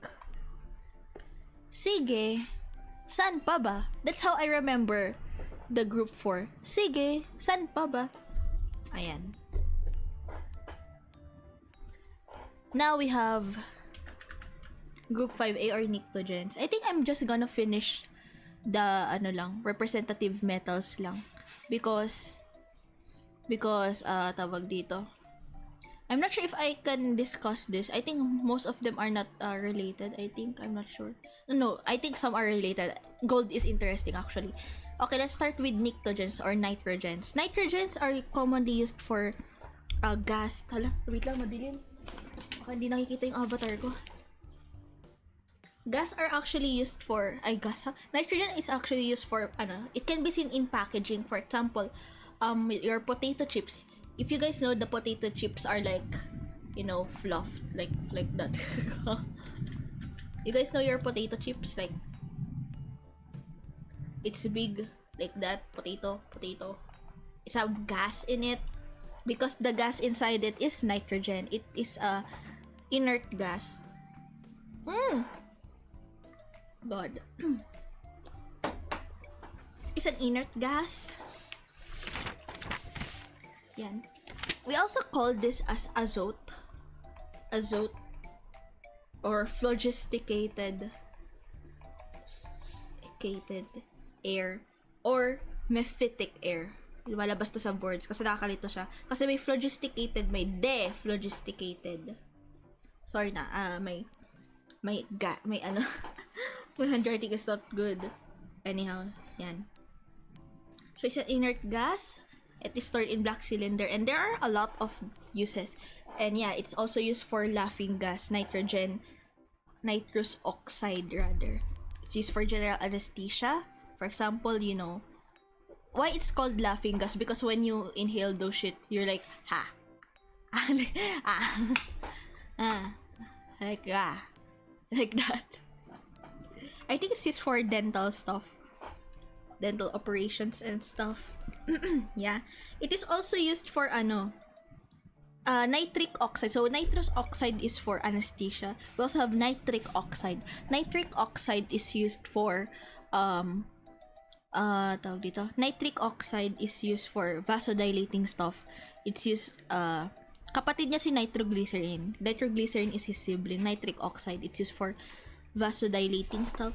And we have liquid nitrogen, which is used, or liquid nitrogen, also known as dry ice or Cardis, is also used for treating warts, calluses, and skin tags. So you just, you know, you have a wart, you have this gas, like gas pipe, and you point it on your wart, then psh, it freezes, the wart freezes, and it just comes off after a few minutes, like that. Before that, there was chloroform.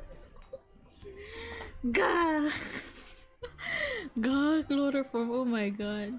Nap time.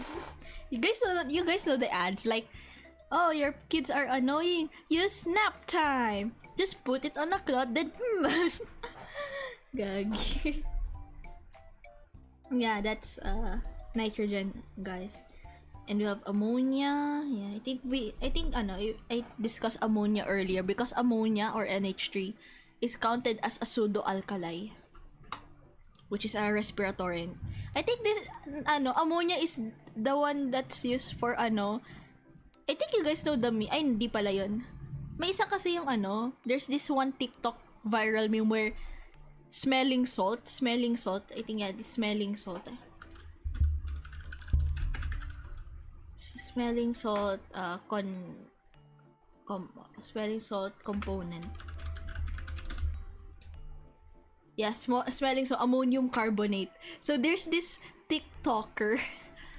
Hey, you want to smell the perfume? So this is the perfume, and this is the perfume, and it's smelling salt.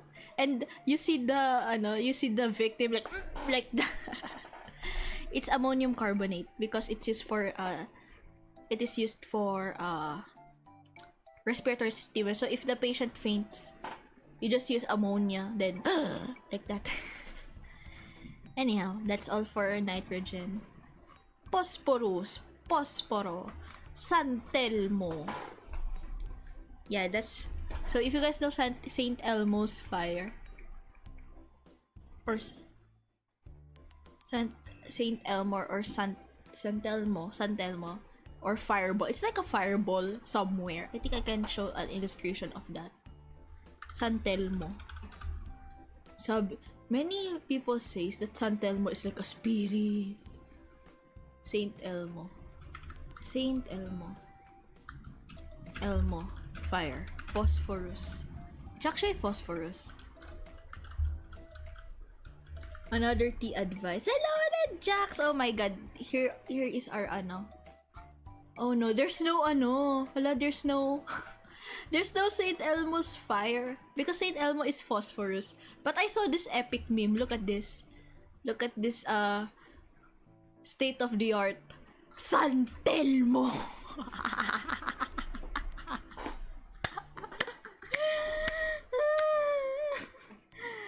Hala, oh my god, this is San Telmo, guys. So Saint Elmo or phosphorus is actually used, I think you guys know that phosphorus is used for matchsticks. San Telmo. Yeah, it's used for matchsticks. It is also used for antacid, and it's also a cathartic or laxative. Yeah, and I think there's also different types of phosphorus. We have the white or yellow phosphorus, which is toxic. Then we have red and black, which is safe. And if you guys know, red or black phosphorus is seen on posporo or on a matchstick. So yeah, and phosphorus is important in a lot of biochemical processes, such as, for example, Krebs cycle, because we have those ATP, phosphate, DNA, the phosphates, bones, cellular energy. Yeah, I think there's also toxicity related to phosphate. Let me check. I just know. My instinct told me. Because, these elements can be very toxic. Just like your ex. Toxic. Phosphate. Yeah. Oh, it causes garlic breath odor. And bony necrosis. Yeah, I know there's something bony about phosphorus. It has something to do with bone necrosis. Are Germans made of germanium? No. That's funny. Gosh, yeah, that's about phosphorus, guys. I think I should discuss the toxicities. Oh, now we have arsenic. Arsenic is also the favorite toxic shit. As far as I know, arsenic is used for poisoning toxic husbands in the early centuries. Arsenic is used for poisoning husband. They have rings. They put poison on rings. Like, there's this cute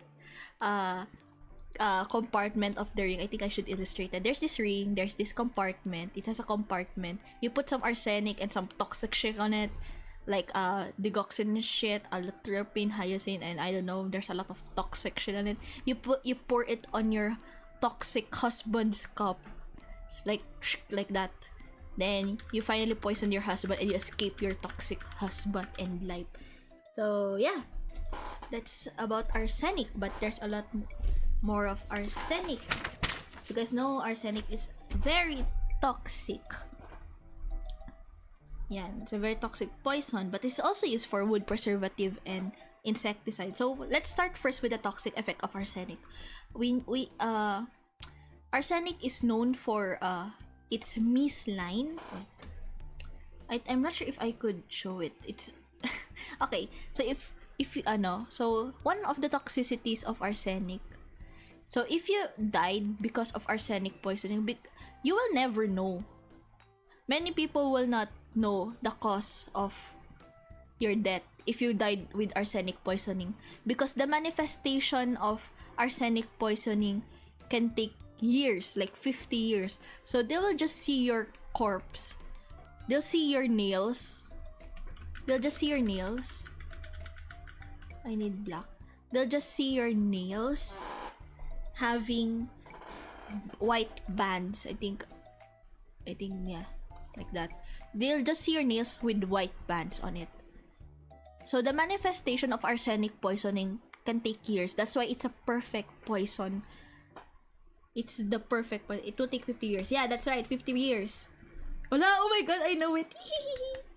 Yeah. Hold up. Yeah. So there's a lot, like mislines. Then there's this Blackfoot something. I remember that on my exam because that's my mistake. Like that, the Aldrich mislines, the garlic breath odor. So you also smell like garlic here. Garlic. How do I draw garlic? That's garlic. That's garlic. You also smell like garlic. Yeah. Oh, this is not a wooden chair actually. It's plastic. Yeah. Yeah, it can also cause cancer. Yeah, that's very toxic. But did you guys know that arsenic can also be used as a treatment before? So arsenic, we have this first anti-syphilis drug, which is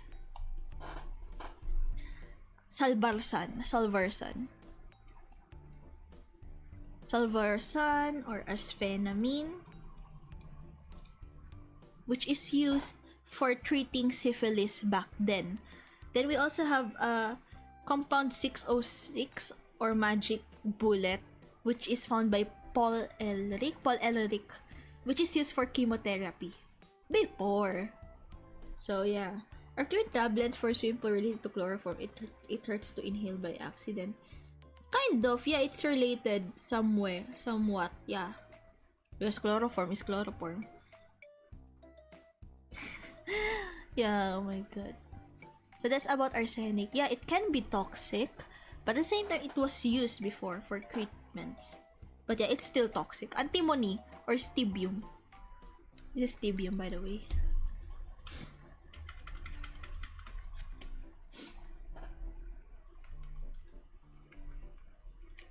This is stibium, antimony.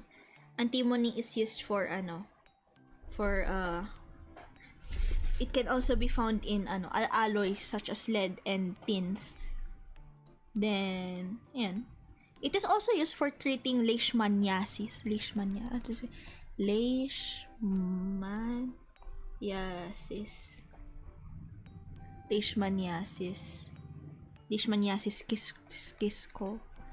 Schistomaniasis. Yeah, antibody is also used for treating infections.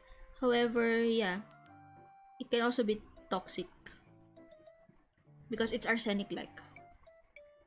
Anyway, antimony is also known as being the only orange sulfide.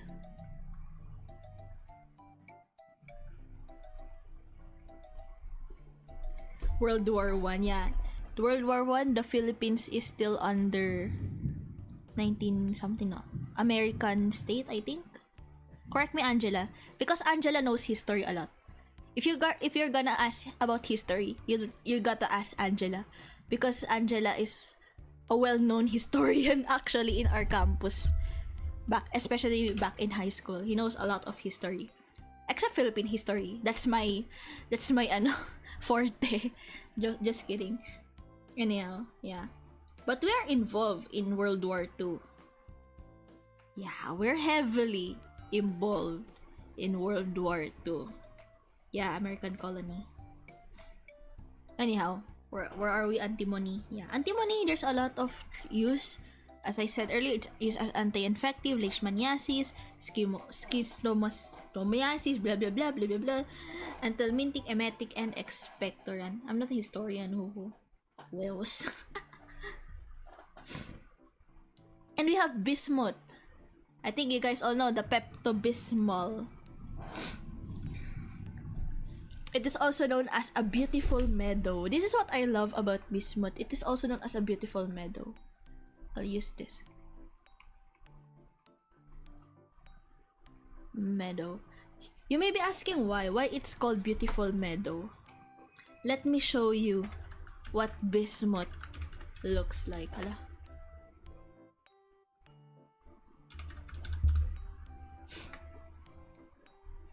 Look at that beautiful thing.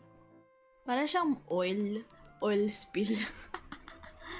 It looks like oil spill in a nutshell, but more beautiful and more solid. Fun fact, do you know how to remove an oil spill? For example, in an ocean, there's a lot of oil spill. So, you just use human hair.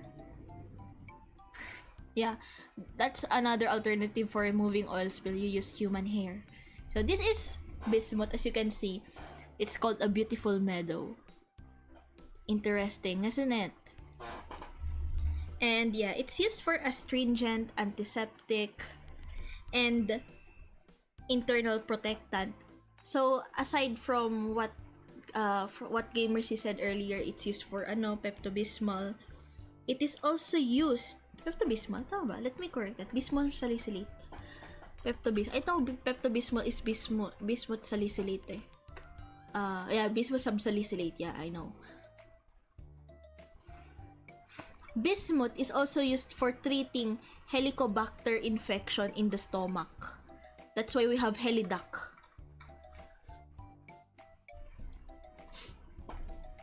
Yeah, we have Helidoc. So, Helidoc is a combination. Wait, let me take a picture of Helidoc, no?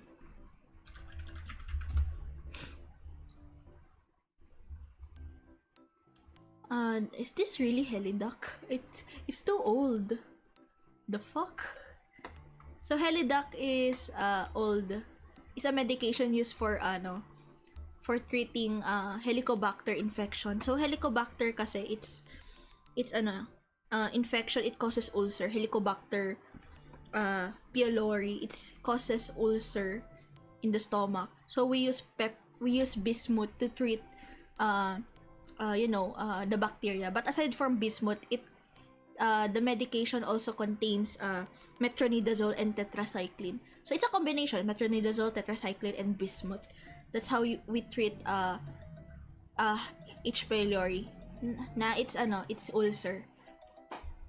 But however, it has been changed to Prevpac now. It's Prevpac now, which contains which contains lansoprazole, amoxicillin, and clarithromycin. Yeah, because there's one side effect of bismuth. If you guys saw Pepto-Bismol, I think Pepto-Bismol is color pink, but the side effect of bismuth is it causes black stool and black gums, blue and black gums. So that's the side effect of bismuth, unfortunately. But you can treat that. You can just use BAL or British anti-leukocyte. Yeah, that's about bismuth, guys. Then we have Moscovium. Yeah, the Muscovy is made of Moscov people. Just kidding.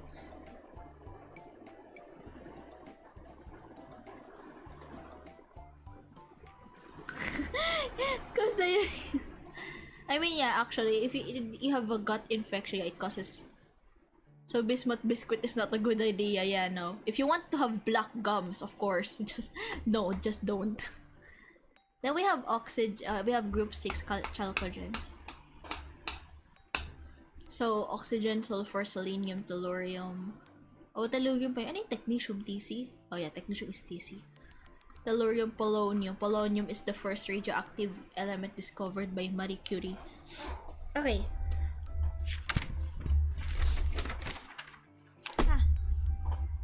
I need water. By the way, how's the lecture going? I think I'm just running over some shit because this is not a comprehensive shit. But if I teach this comprehensively, this will last 8 hours. This will last 8 hours, but I don't want to stream by 8 hours. I just want to finish the stream by 4 o'clock because I have to clean the cat litter.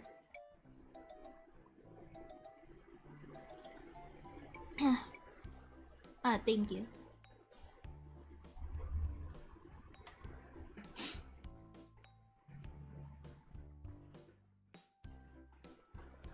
Anyhow, what's more? Do you guys have any questions before I continue to oxygen?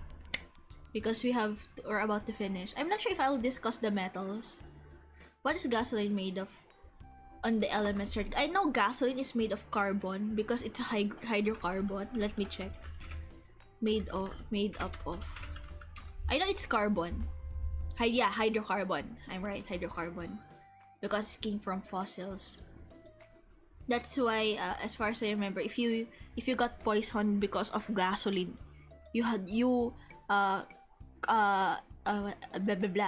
activated charcoal will not be effective. Activated charcoal will not be effective for treating gasoline poisoning. Yeah. So, yeah. Do you have guys any questions about chemistry? Because this is just an overview. Isang pasada lang to. I'm actually studying about chemistry about medicines If you guys have questions about medicines, specifically, it's ANS drug, so it's covering about organophosphate poisoning. Organophosphate, atropine, hyoscyamine. There's a lot. Let me just rest for a while. Anyhow, guys, how are you? How it's going? Oh, by the way, I'm planning to stream every Sunday na, because glass is made of long chains of carbon. Yeah, that's right, Angela. Because, you know, I'm studying for boards, and I'm planning to sacrifice my Saturday for studying. That's why I'm starting to stream every day on Sunday. Sunday 1 p.m. specifically. Yeah. So, yeah, I'm not sure what's my next stream though. I'm supposed to have a movie stream, but I think I'm running out of time. What's the hallucinogenic chemical found in weed? It was a bad trip. It was called cannabis. Tetracannabidiol. Cannabinol. Cannabinol. THC. I just know what is THC. Tetrahydrocannabinol, yeah, THC. Yeah, oh my god, good shit. Yeah, I think we'll discuss that on plants pharmacognosy. Angela hates that subject because it's about plants, scientific name. Yeah. Gosh. I remember when I'm studying pharmacy. What subject did I hate? I hate microbiology so much because our lecturer is so ass. Can you spell it in chat? No, I can't. I'll just put THC on there. THC. Ano pa ba?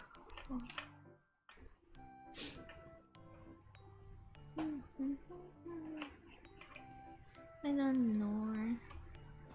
Do you guys any questions pa? I'm gonna continue studying by 3:15, I guess. Yeah. THC. Gosh. I remember there's this sparking issue in the Philippines where the daughter of the old, if you guys don't know, our previous president is so anti-drugs, like no drugs, like that. But his daughter is using drugs and posting on Instagram. Good shit. And you know, there's a lot of issues here in the Philippines, especially on corrupt politicians. That's why I'm planning to go abroad now because I hate it here. As someone who lives in a flood-prone area. God, you guys don't know. Wake and bake. Yeah. We can't, That's why I'm planning to go abroad na. Specifically Australia. That's why I'm practicing my accent, but I know their accent is very difficult. I have to watch. Is alcohol a drug? Where does he drug? Oh, alcohol. Okay, alcohol.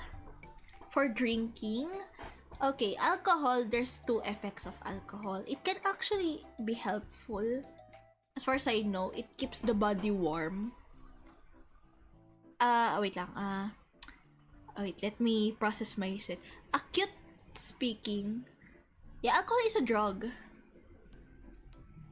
Alcohol is a drug. But, it only draws the line if you get intoxicated so much. As far as I know, if you're a first time, alcohol drinker, you should not, get overdosed with alcohol. Because it can kill you. Especially if it's your first time drinking alcohol. If you drink a lot of alcohol, you could die. You should build tolerance. But yeah, it can also be toxic. Caffeine can also be a drug. If you got overdose, because if you guys know, caffeine can cause heartbeat palpitations. Sorry, my chair is creaking. It could cause palpitations. Yeah, and it can also cause vasodilation and vasoconstriction, bronchodilation. Yeah. Okay, let's start with oxygen now. Oxygen! It's the most abundant element on Earth and it supports life. It contains... green. It is now in green cylinder. So, as I've written here already, oxygen means dephlogisticated. Dephlogisticated air. So you guys already know about oxygen, no? So there's also a lot of allotropes of oxygen, such as the ozone layer, the O3. Yeah, that's that's about oxygen. It's also called as the imperial air. Agree. One bang energy drink, 3 cups of coffee. That's why I don't recommend using drinking energy drink on as a pre-med, not pre-med, as someone who is in the medical field. I as much as possible I avoid caffeine. I mean, I drink caffeine if it's delicious, but if it's not, because I actually hate coffee, it is bitter. So yeah, I just ate chocolate instead because it's just theobromine. Fun fact, chocolate and coffee is somewhat siblings. Chocolate, coffee, and tea, because they're active constituents. So if coffee have caffeine, chocolate have theobromine, and tea have theophylline, they're actually siblings. They're just almost the same constituent. But of course, caffeine is the most potent of all most potent stimulant. Yeah. Okay, let's start with oxygen. So you guys don't know, it's also used for carbon monoxide poisoning. If you get poisoned by carbon monoxide, you just concentrate it with oxygen. I'm not sure if it's 100% or 99%. Fun fact, we are very fortunate to live in a nitrogen-rich atmosphere. If it ended up shrinking the size of spiders, they used to be bigger. Oh yeah, that's oh gosh, I hate spiders actually. Actually, it depends, no? There's also a lot of spiders in my room, but the spiders which are teeny tiny, like the thin stick. Yeah. So yeah, oxygen. That's about oxygen. Imperial air used for treating hypoxia or lower amount of oxygen. Yeah. Sulfur or brimstone. You guys know in Valorant, brimstone. Yeah, that's. Where's my pen? Hala. Ito pala yung pen ko. Sulfur is also known as brimstone or azufre.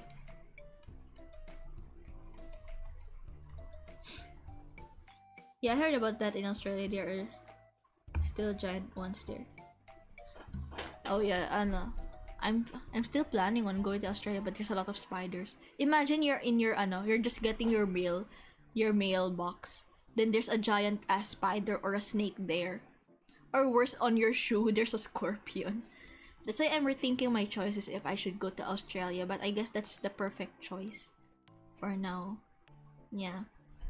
So you have brimstone or azufre. Yung Tagalog niya, azufre. It's also called shubari.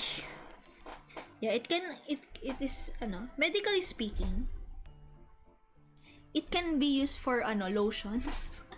It can be used for lotions. Because it has a property of scabicide or it is keratolytic. Yeah, it's used for anti-dandruff as well. It also promotes hair growth. Specifically the the thioglycates salt derivative of it. It is also stimulant and a cathartic. Yeah, that is for pharmaceutical use, no? Nabubulol na ako. What's the use of sulfur sa sabon?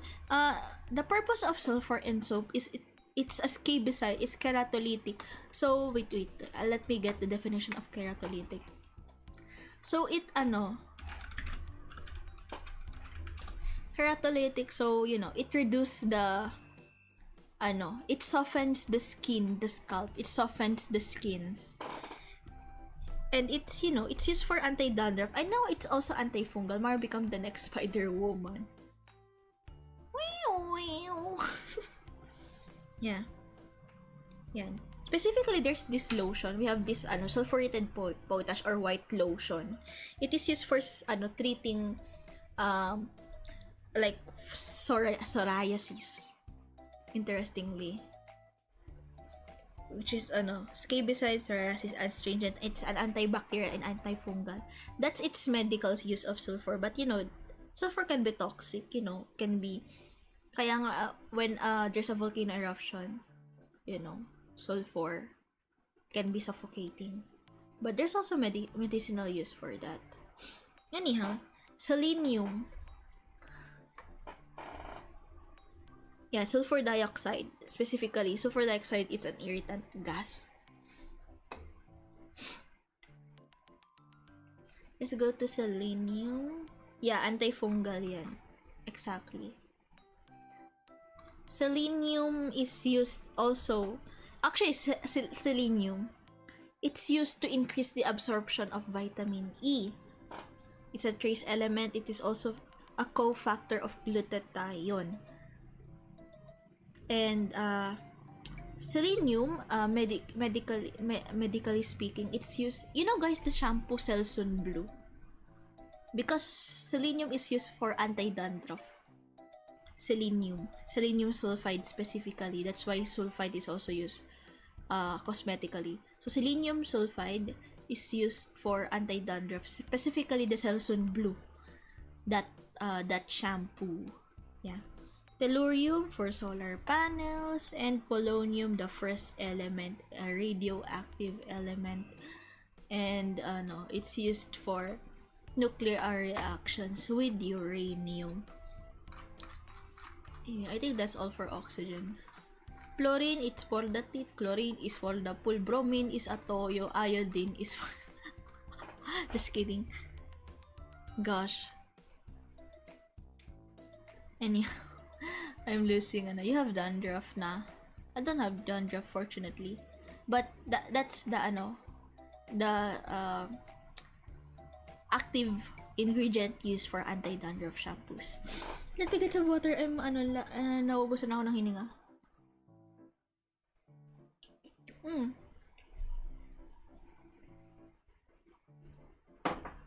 So if you guys have dandruff, use Selsun Blue shampoo. But if it's really, really bad, I think you should consult with a dermatologist, because there might be an infection or some sort. Okay. I'm EP. I'm so EP na. Fluorine. Okay, we're going to discuss the halogens. So halogens overall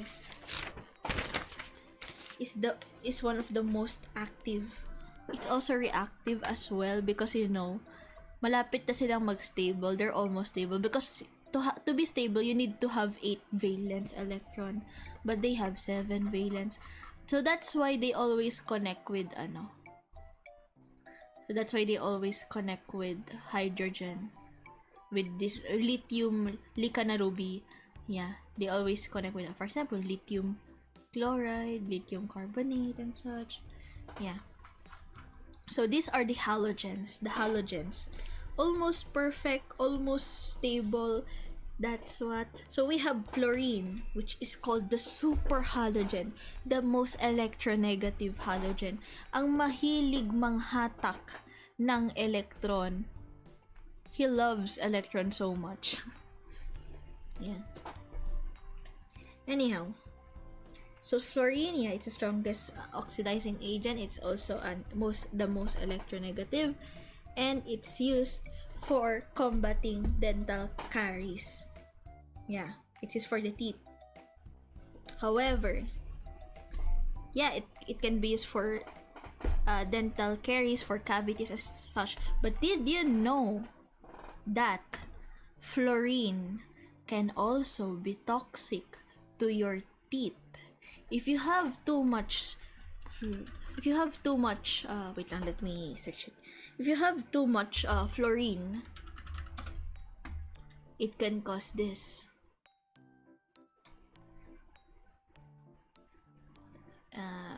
Oh my god. I think we need a very good illustration of that. There we go. It can cause this one. If you have too much fluorine, it can cause this. This is what we call a fluorosis. As you can see, there's yellow something teeth on there like that.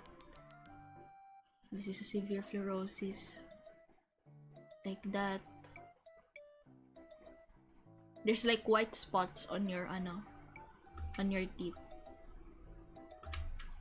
That's the toxicity of, I think this is, oh, it's too big. This is the toxicity of taking too much fluorine.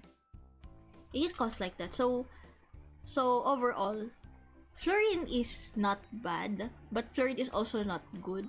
So you just have to take it or use it in moderation. Yeah, it is also toxic for water supplies indeed. So yeah, it can cause mottled enamel and abnormal bone growth as well. And yeah, fluorine can also be seen in it can also be seen on in the chlorofluorocarbon, the CFCs. I guess you guys all know that, you guys are aware of that, the CFCs. So there's fluorine on the freons or CFC, the one who destroys or damage the ozone layer. So we should not use too much toothpaste at once. Kind of. There's in toothbrush, in toothpaste, there's this ppm of fluoride. So you have to get certain amount of fluoride, I think. I forgot that, but yeah. Yeah, thank you. I'm a cat girl. I'm still finding ways to get the UMA ears, but yeah, there's no UMA ears. I have the rabbit ears. It looks like an UMA ears, but it's fluffy. Now she has to say nya in every sentence. Oh, hell no. Yeah, hell no. Ayan. Then we have chlorine, the well-known chlorine. It's used as a water disinfectant. Yeah, water disinfectant. It's also called the phlogisticated muriatic acid. Yeah. So there's a lot of derivative for chlorine. If you guys know bleach, Zonrox, sodium hypochlorite, it has chlorine, which is used for disinfecting or decolorizing agent. We also have hypochloric acid or muriatic acid. It can also be used for cleaning agent. However, it can cause necrosis on the skin in contact. Okay, I have an interesting questions, guys. You guys know acids or bases? The acid and bases. I'm gonna ask you guys a question. If you're gonna get poured by something on your hand, like if there will be a liquid chemical that will be poured on your hand, do you want it to be acid or bases, and why? That's an interesting question. What do you guys think?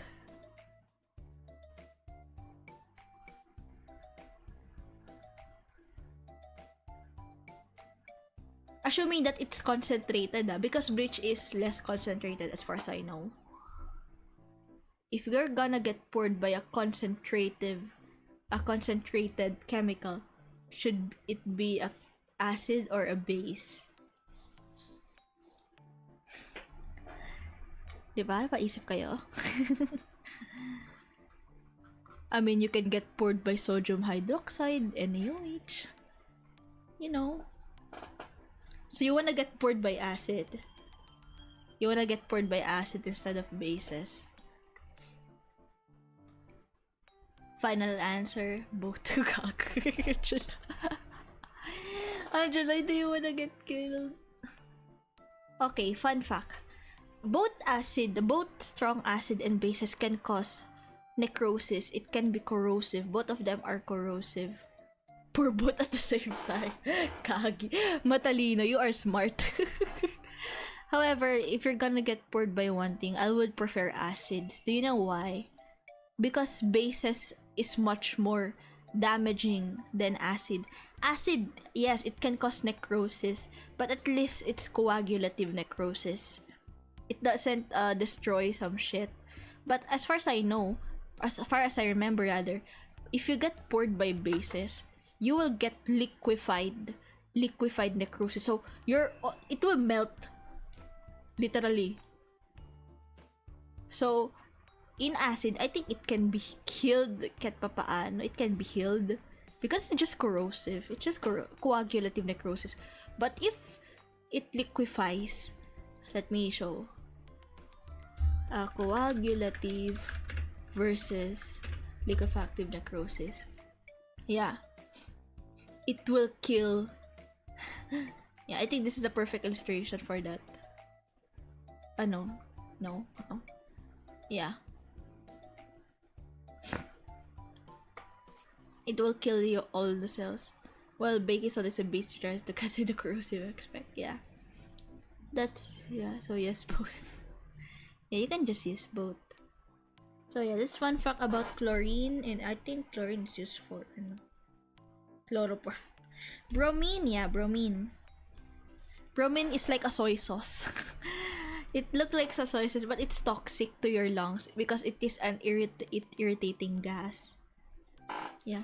Physics just clock into the syndicate. Physics? Where's physics?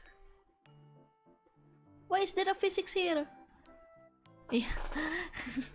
Nerd homemade soy sauce, yeah. It can be toxic to it can be very toxic. It is also an antidepressant in your brain. Yeah. It can cause bromism as well. Then we have iodine. The iodized salt. In the Philippines, there's this law. RA 7142, as far as I know, 7142, tama ba? 7421, 7142, I think, 7142. RA 7142. Asin law. Ay, no, mali. Asin law. RA 8172. Ano ba sinabi ko? 8172. Sorry. We have this law in the Philippines, RA. The antidote for bromism is, sodium chloride, NaCl, and ammonium chloride for bromism. Yeah.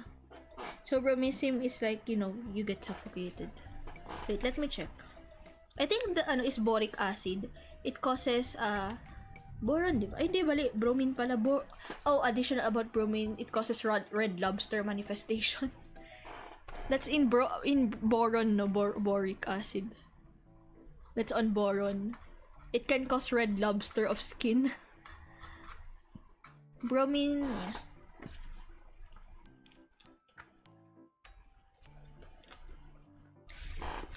boron. Yeah, brominism. It can cause psychosis. Yeah. So iodine, if you guys know, there's a law in the Philippines, RA 8172, which is the asin law, which requires all the salt manufacturers in the Philippines to contain iodine. Because in the Philippines, uso yung goiter. Yeah. It can, there's, iodine deficiency. So in the Philippines, by law, all of the salts are required to be iodized. And what is iodine, you may ask? It is required for our thyroid. Because, yeah, it's used for thyroid diseases. Yeah. Okay. It is used for thyroid diseases, specifically hypothyroidism. Yeah, iodine, iodine T3. Oh god, I remember this medication.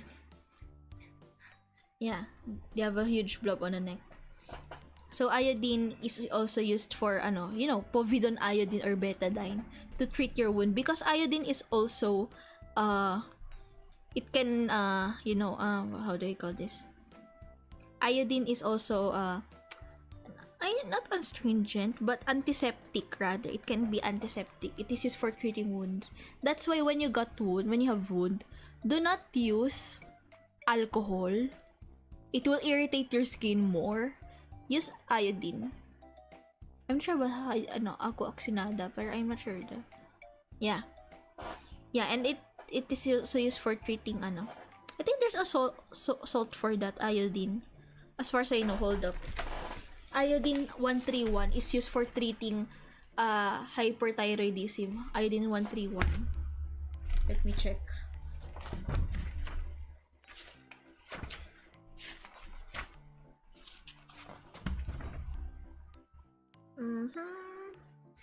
Povidone iodine, deficiency goiter, strong iodine lugos. I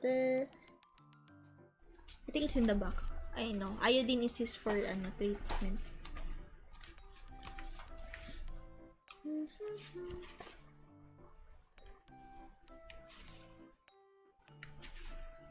There we go. We have one iodine 125, which is used for diagnosis of thyroid. Then we have iodine 131. Ano ba? But one, I don't know. Tracer for liver function. Ayan, iodine 131 sodium iodide for cardiac output. Yeah. There we go. Iodine 131 is used for treating honestly, I want to discuss about health. Mas prefer ko yun. Mas gusto ko magturo about health-related stuff. For example, treatment for hypertension and stuff. But I don't have license. And I need a license to discuss about those. Tawag dito? I want to discuss all those clinical stuff. However, ayun nga. Hindi siya pwede discuss.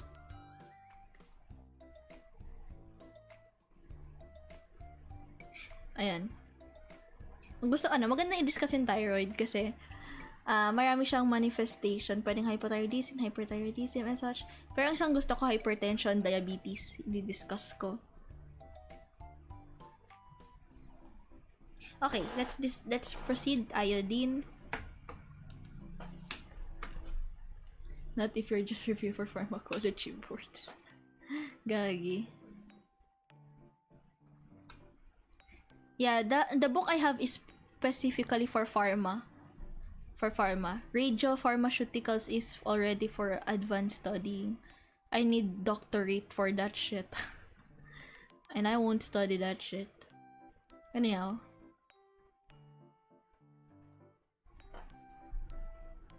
Okay, let's test iodine, astatine. Astatine, it's the only metallic halogen.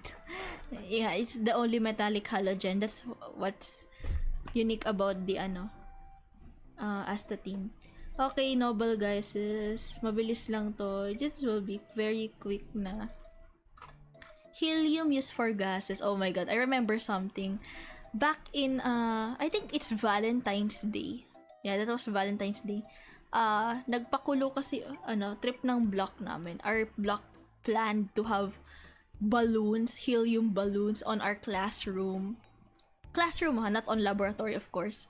Then one of my classmates, we have this one class. He have a very deep voice, kind of. He has a deep voice. Then so during recitation, because our teacher doesn't mind, our professors doesn't mind, we have floating balloons because it's Valentine's. Then we have this helium balloon. Then our professor called that one classmate who have deep voice because my classmate is volunteer, like he's raising his hands na. Then when he answered, be Mickey Mouse me. Yeah, it's also called a Mickey Mouse. Hindi, not Mickey Mouse, Donald Duck sound. It causes Donald Duck sound. So when he recites, he sounds like a Donald Duck, and our professor laughed. Gosh, I remember that. It's so funny, and it's so unreal. Ayan. Yan. So it can also be toxic. It's contained in brown cylinder. Yeah. Yan. It's also used for MRI. Neon lights is used for fluorescent lights. Argon used for spectrophotometry. It's also used for argon is also used as substitute for nitrogen. So you remember what I said earlier, that nitrogen is used for the bags of chips, the air inside the bag of chips. You can use argon for that. Then we have krypton. Krypton is actually the least abundant na bagas. Don't forget to wash the dishes. No.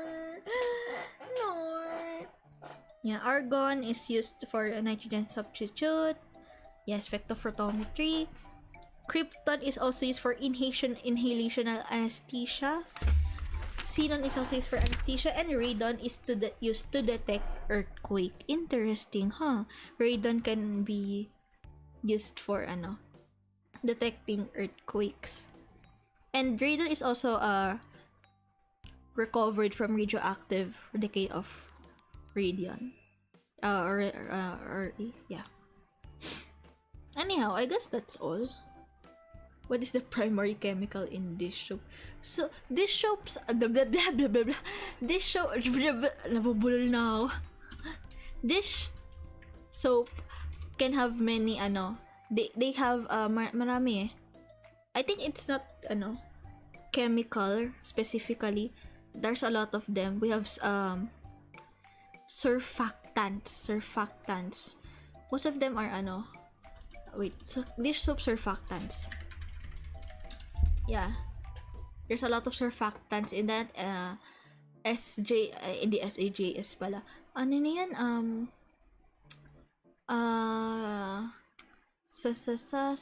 It's an acronym eh.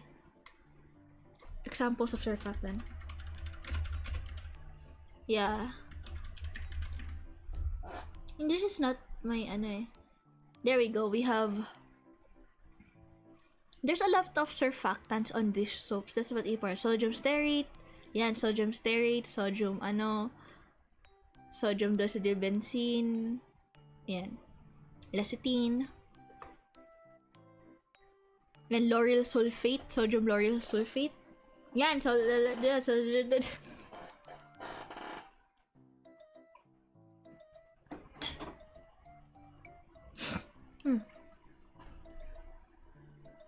That's right.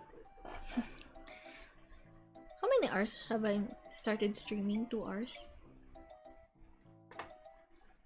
I think that's all for the periodic table. I'm not gonna discuss the metals. I would love to. Like this triad. This triad is called the metal, the coinage metals. This is what we call a volatile metal. Zinc. This is the volatile metals. Volatile metals.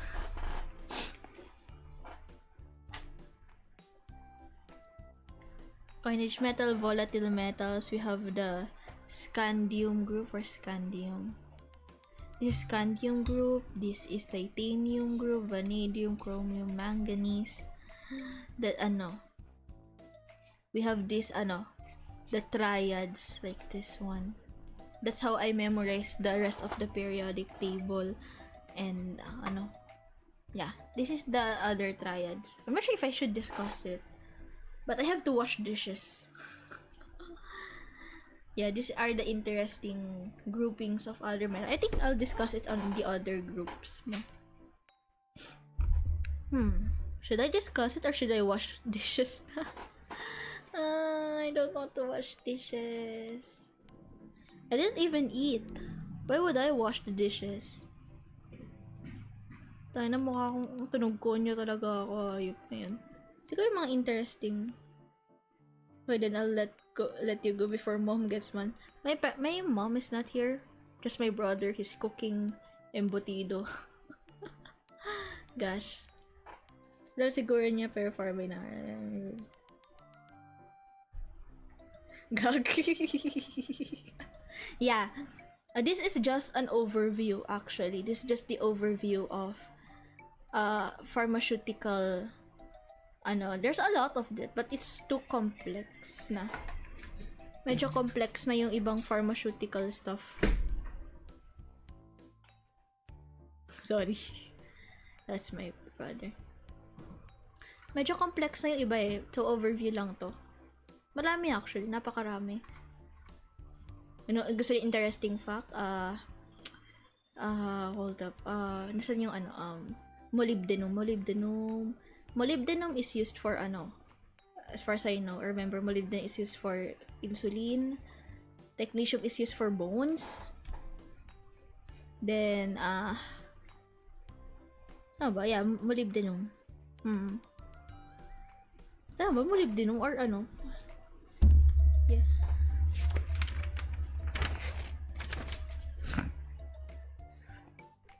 Molybdenum ba or manganese? I can't remember. Ay, cadmium pala yun, bobo. Ay, chromium rather. Chromium is used for glucose stuff. Scandium. Nothing interesting. Surgical implant. Zirconium. Antiperspirant. Vanade. Tantalum is used for implants as well. Tungsten for light. But it is also used for for reagents. We have iron, maraming derivatives si iron eh. You know what? I'm gonna discuss it. Or joke lang. Siguro quick lang. Copper is used for alloy. It can also cause toxicity, Wilson disease. Yeah, copper can cause Wilson disease treated by penicillamine. Silver can also cause toxicity, which makes your skin blue, also called as argyria. And its treatment is NSS. Gold is actually used for treatment of rheumatoid arthritis, specifically oronophine, orotioglucose, and orotiomyolate. It's interesting, no? You guys thought it's used only for coins. It's also used for treatments. Then, ano pa ba? Uranium, zinc, second most abundant trace element. Zinc is found on insulin, but it can also cause if you're deficient with zinc, it can cause parakeratosis. Cadmium is known for having... Gold is edible? Yeah, actually, gold is edible. That's why we have gold flakes. Yeah. But yeah. Actually, my friend asked me if gold can be used for medicine. I said, yeah, it can be used. Brass versus bronze, Maru. Brass versus bronze. Okay. That's interesting.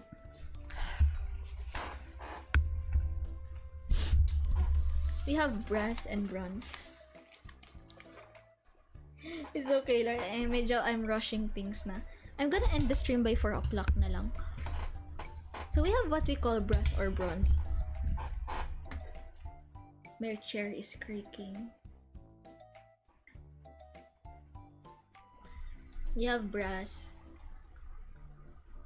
and bronze.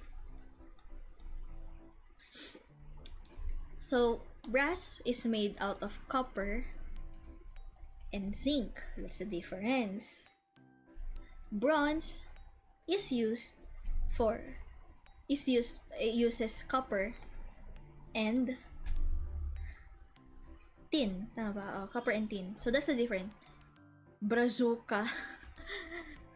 Brazuca, huh? Brass, copper, zinc, bronze, copper, tin. Yeah, zinc, copper, brass. That's true. That's true. Kiksan. Nice. See a gamer. I see.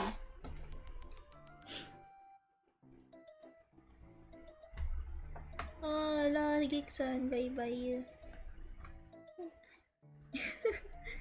Yeah. Ano pa bang quick? I'm just gonna rush shit na.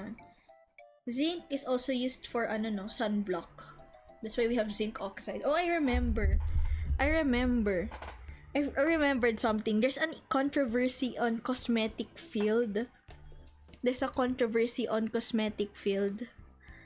Where I'm not sure if it's Bello or other. It's a well-known brand, but it's indicated on their label because in cosmetics you're required to indicate all of the ingredients. And there's this one manufacturer of sunblock who uses zinc dioxide. This doesn't exist, by the way. This doesn't exist. It's just zinc oxide. Yeah. So that's I'm not sure if it's typo. I remember it's became an issue among chemists. Ano yun?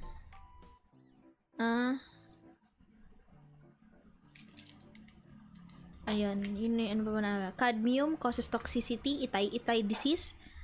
It can also itay-itay disease is a disease.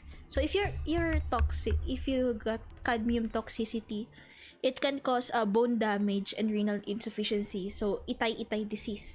Mercury is also well-known toxic. It can be found on old thermometers like the mercury thermometer before. It can also be toxic because no, it's not aloe vera gel, it's the it's sunscreen. Anyhow, so the mercury it also have a disease. So if this disease have itay-itay, this have Minamata disease.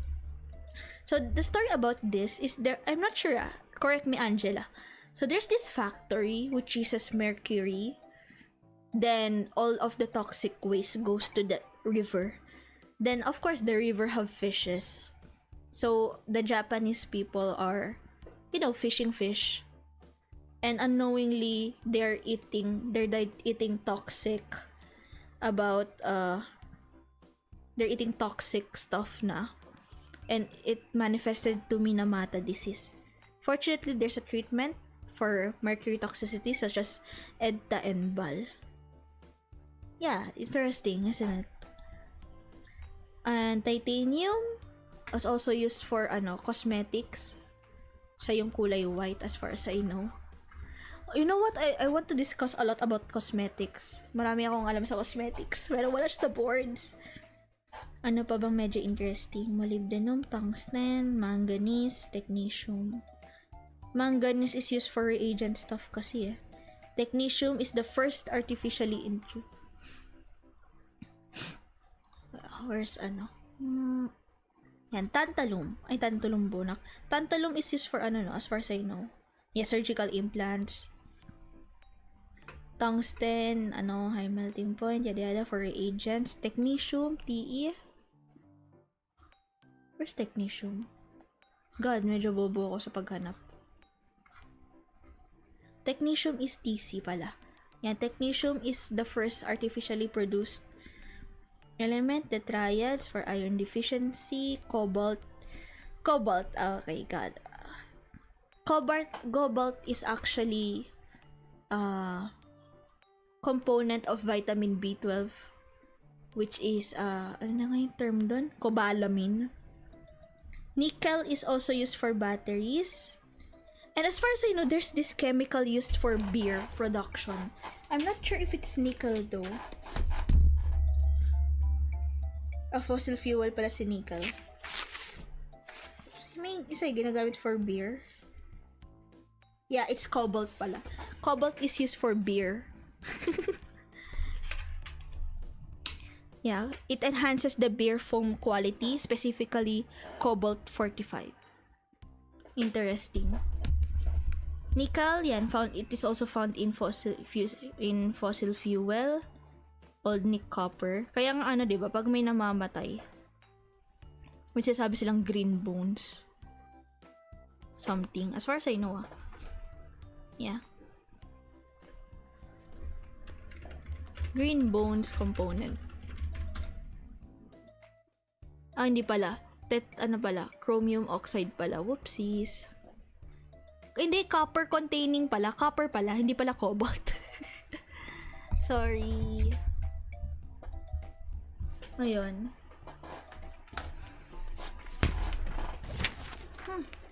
I guess that's all for the chemistry. This book is based on the ayan. And I guess mercury has something to do with curry. Yeah, there's something to do with curry. Yeah, I guess that's all for today's stream. I'm not sure. 354 pa lang. Ano pa bang interesting facts? Mga poisoning na kasi mga I can't discuss about poisoning because I need a license for that. Yeah. So, do you guys have any question? Iron, sige. I think there's other interesting facts about iron pa.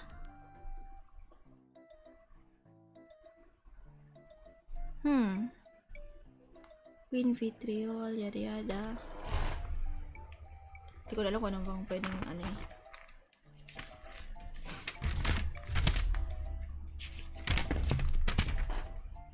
Ayun.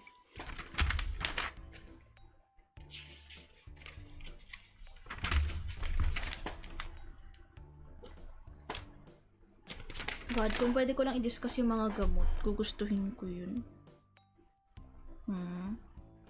There's an interesting fact about iron pala.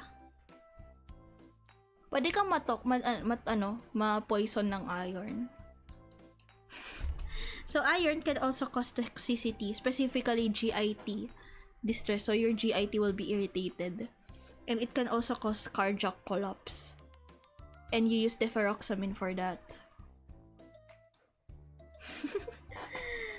Yeah, ang daming toxic na, lahat na lang toxic. Lahat na lang pwedeng toxic. Yeah. Oh, platinum. Yeah, medical. Platinum is also used for cancer. Specifically the drugs like cisplatin, carboplatin, oxaliplatin. Ano pa ba? Wala na, yun lang naman na halos.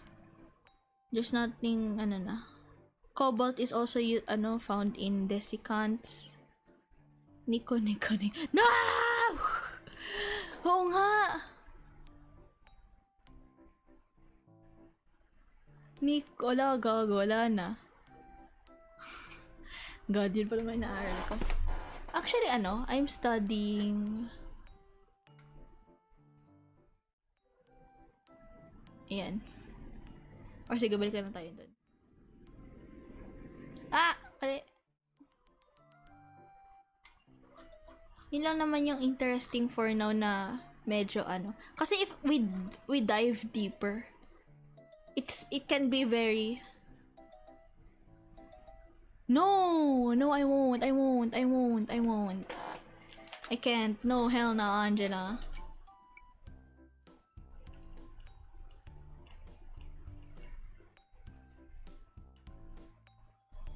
Ayan. Yun yung periodic table na. Pero it's superficial. I'm gonna be honest with you. Yung mga na-discuss ko, the things I've discussed is very superficial. There's a lot more of that. I think I can show you. No, I can show you. The book I'm holding is actually like 100 pages. That's why I cannot dive deeper on it. Specifically on these alkali metals, there's a lot more than that. There's a lot more salts of sodium. There's a lot of potassium and such. But we're just going to be very superficial. Ayan. So, ano pa bang medyo interesting? Wala naman na. I think I discussed everything na. Yung toxicity kasi parang for na lang siya. I need a license for that. Yeah. I guess that's all for today's stream. I'm not sure what to do now. I'm gonna wash the dishes. So for the next stream, I'm planning. Should I discuss about manufacturing? Nah. I'm thinking. Anyhow, guys, that's all for today's stream, everyone. Thank you for watching. I'm gonna shout out everyone, no? Si Adobo yung nakalagay na si Adobo. Adobong Manok, our first Adobong Manok, thank you. Holly Joe, thank you. Gamercy, thank you. Geeksan, thank you. Angela, thank you. Sito Tising Amon Red, thank you. Switchcon, thank you. Corbus, thank you. Ate Julichan, thank you. Lars, thank you. Moon, thank you. Bacon, thank you. Sir Lisa, thank you. Redjax, thank you. Thank you for the stream. No spam. Ano nangyayari? Ayun. Wala, thank you sa headpad. Wala yata. Ayun, anyhow. Pag-isip ako yung next stream ko. Honestly, I wanna play Uma Musume. Pero next week na. Pero, no. I'm planning other streams kasi. September na, no? Maybe I should collab. I guess that's all for today's stream. Thank you guys so much for watching and see you guys next Sunday. I'm gonna wash the dishes na. Yeet!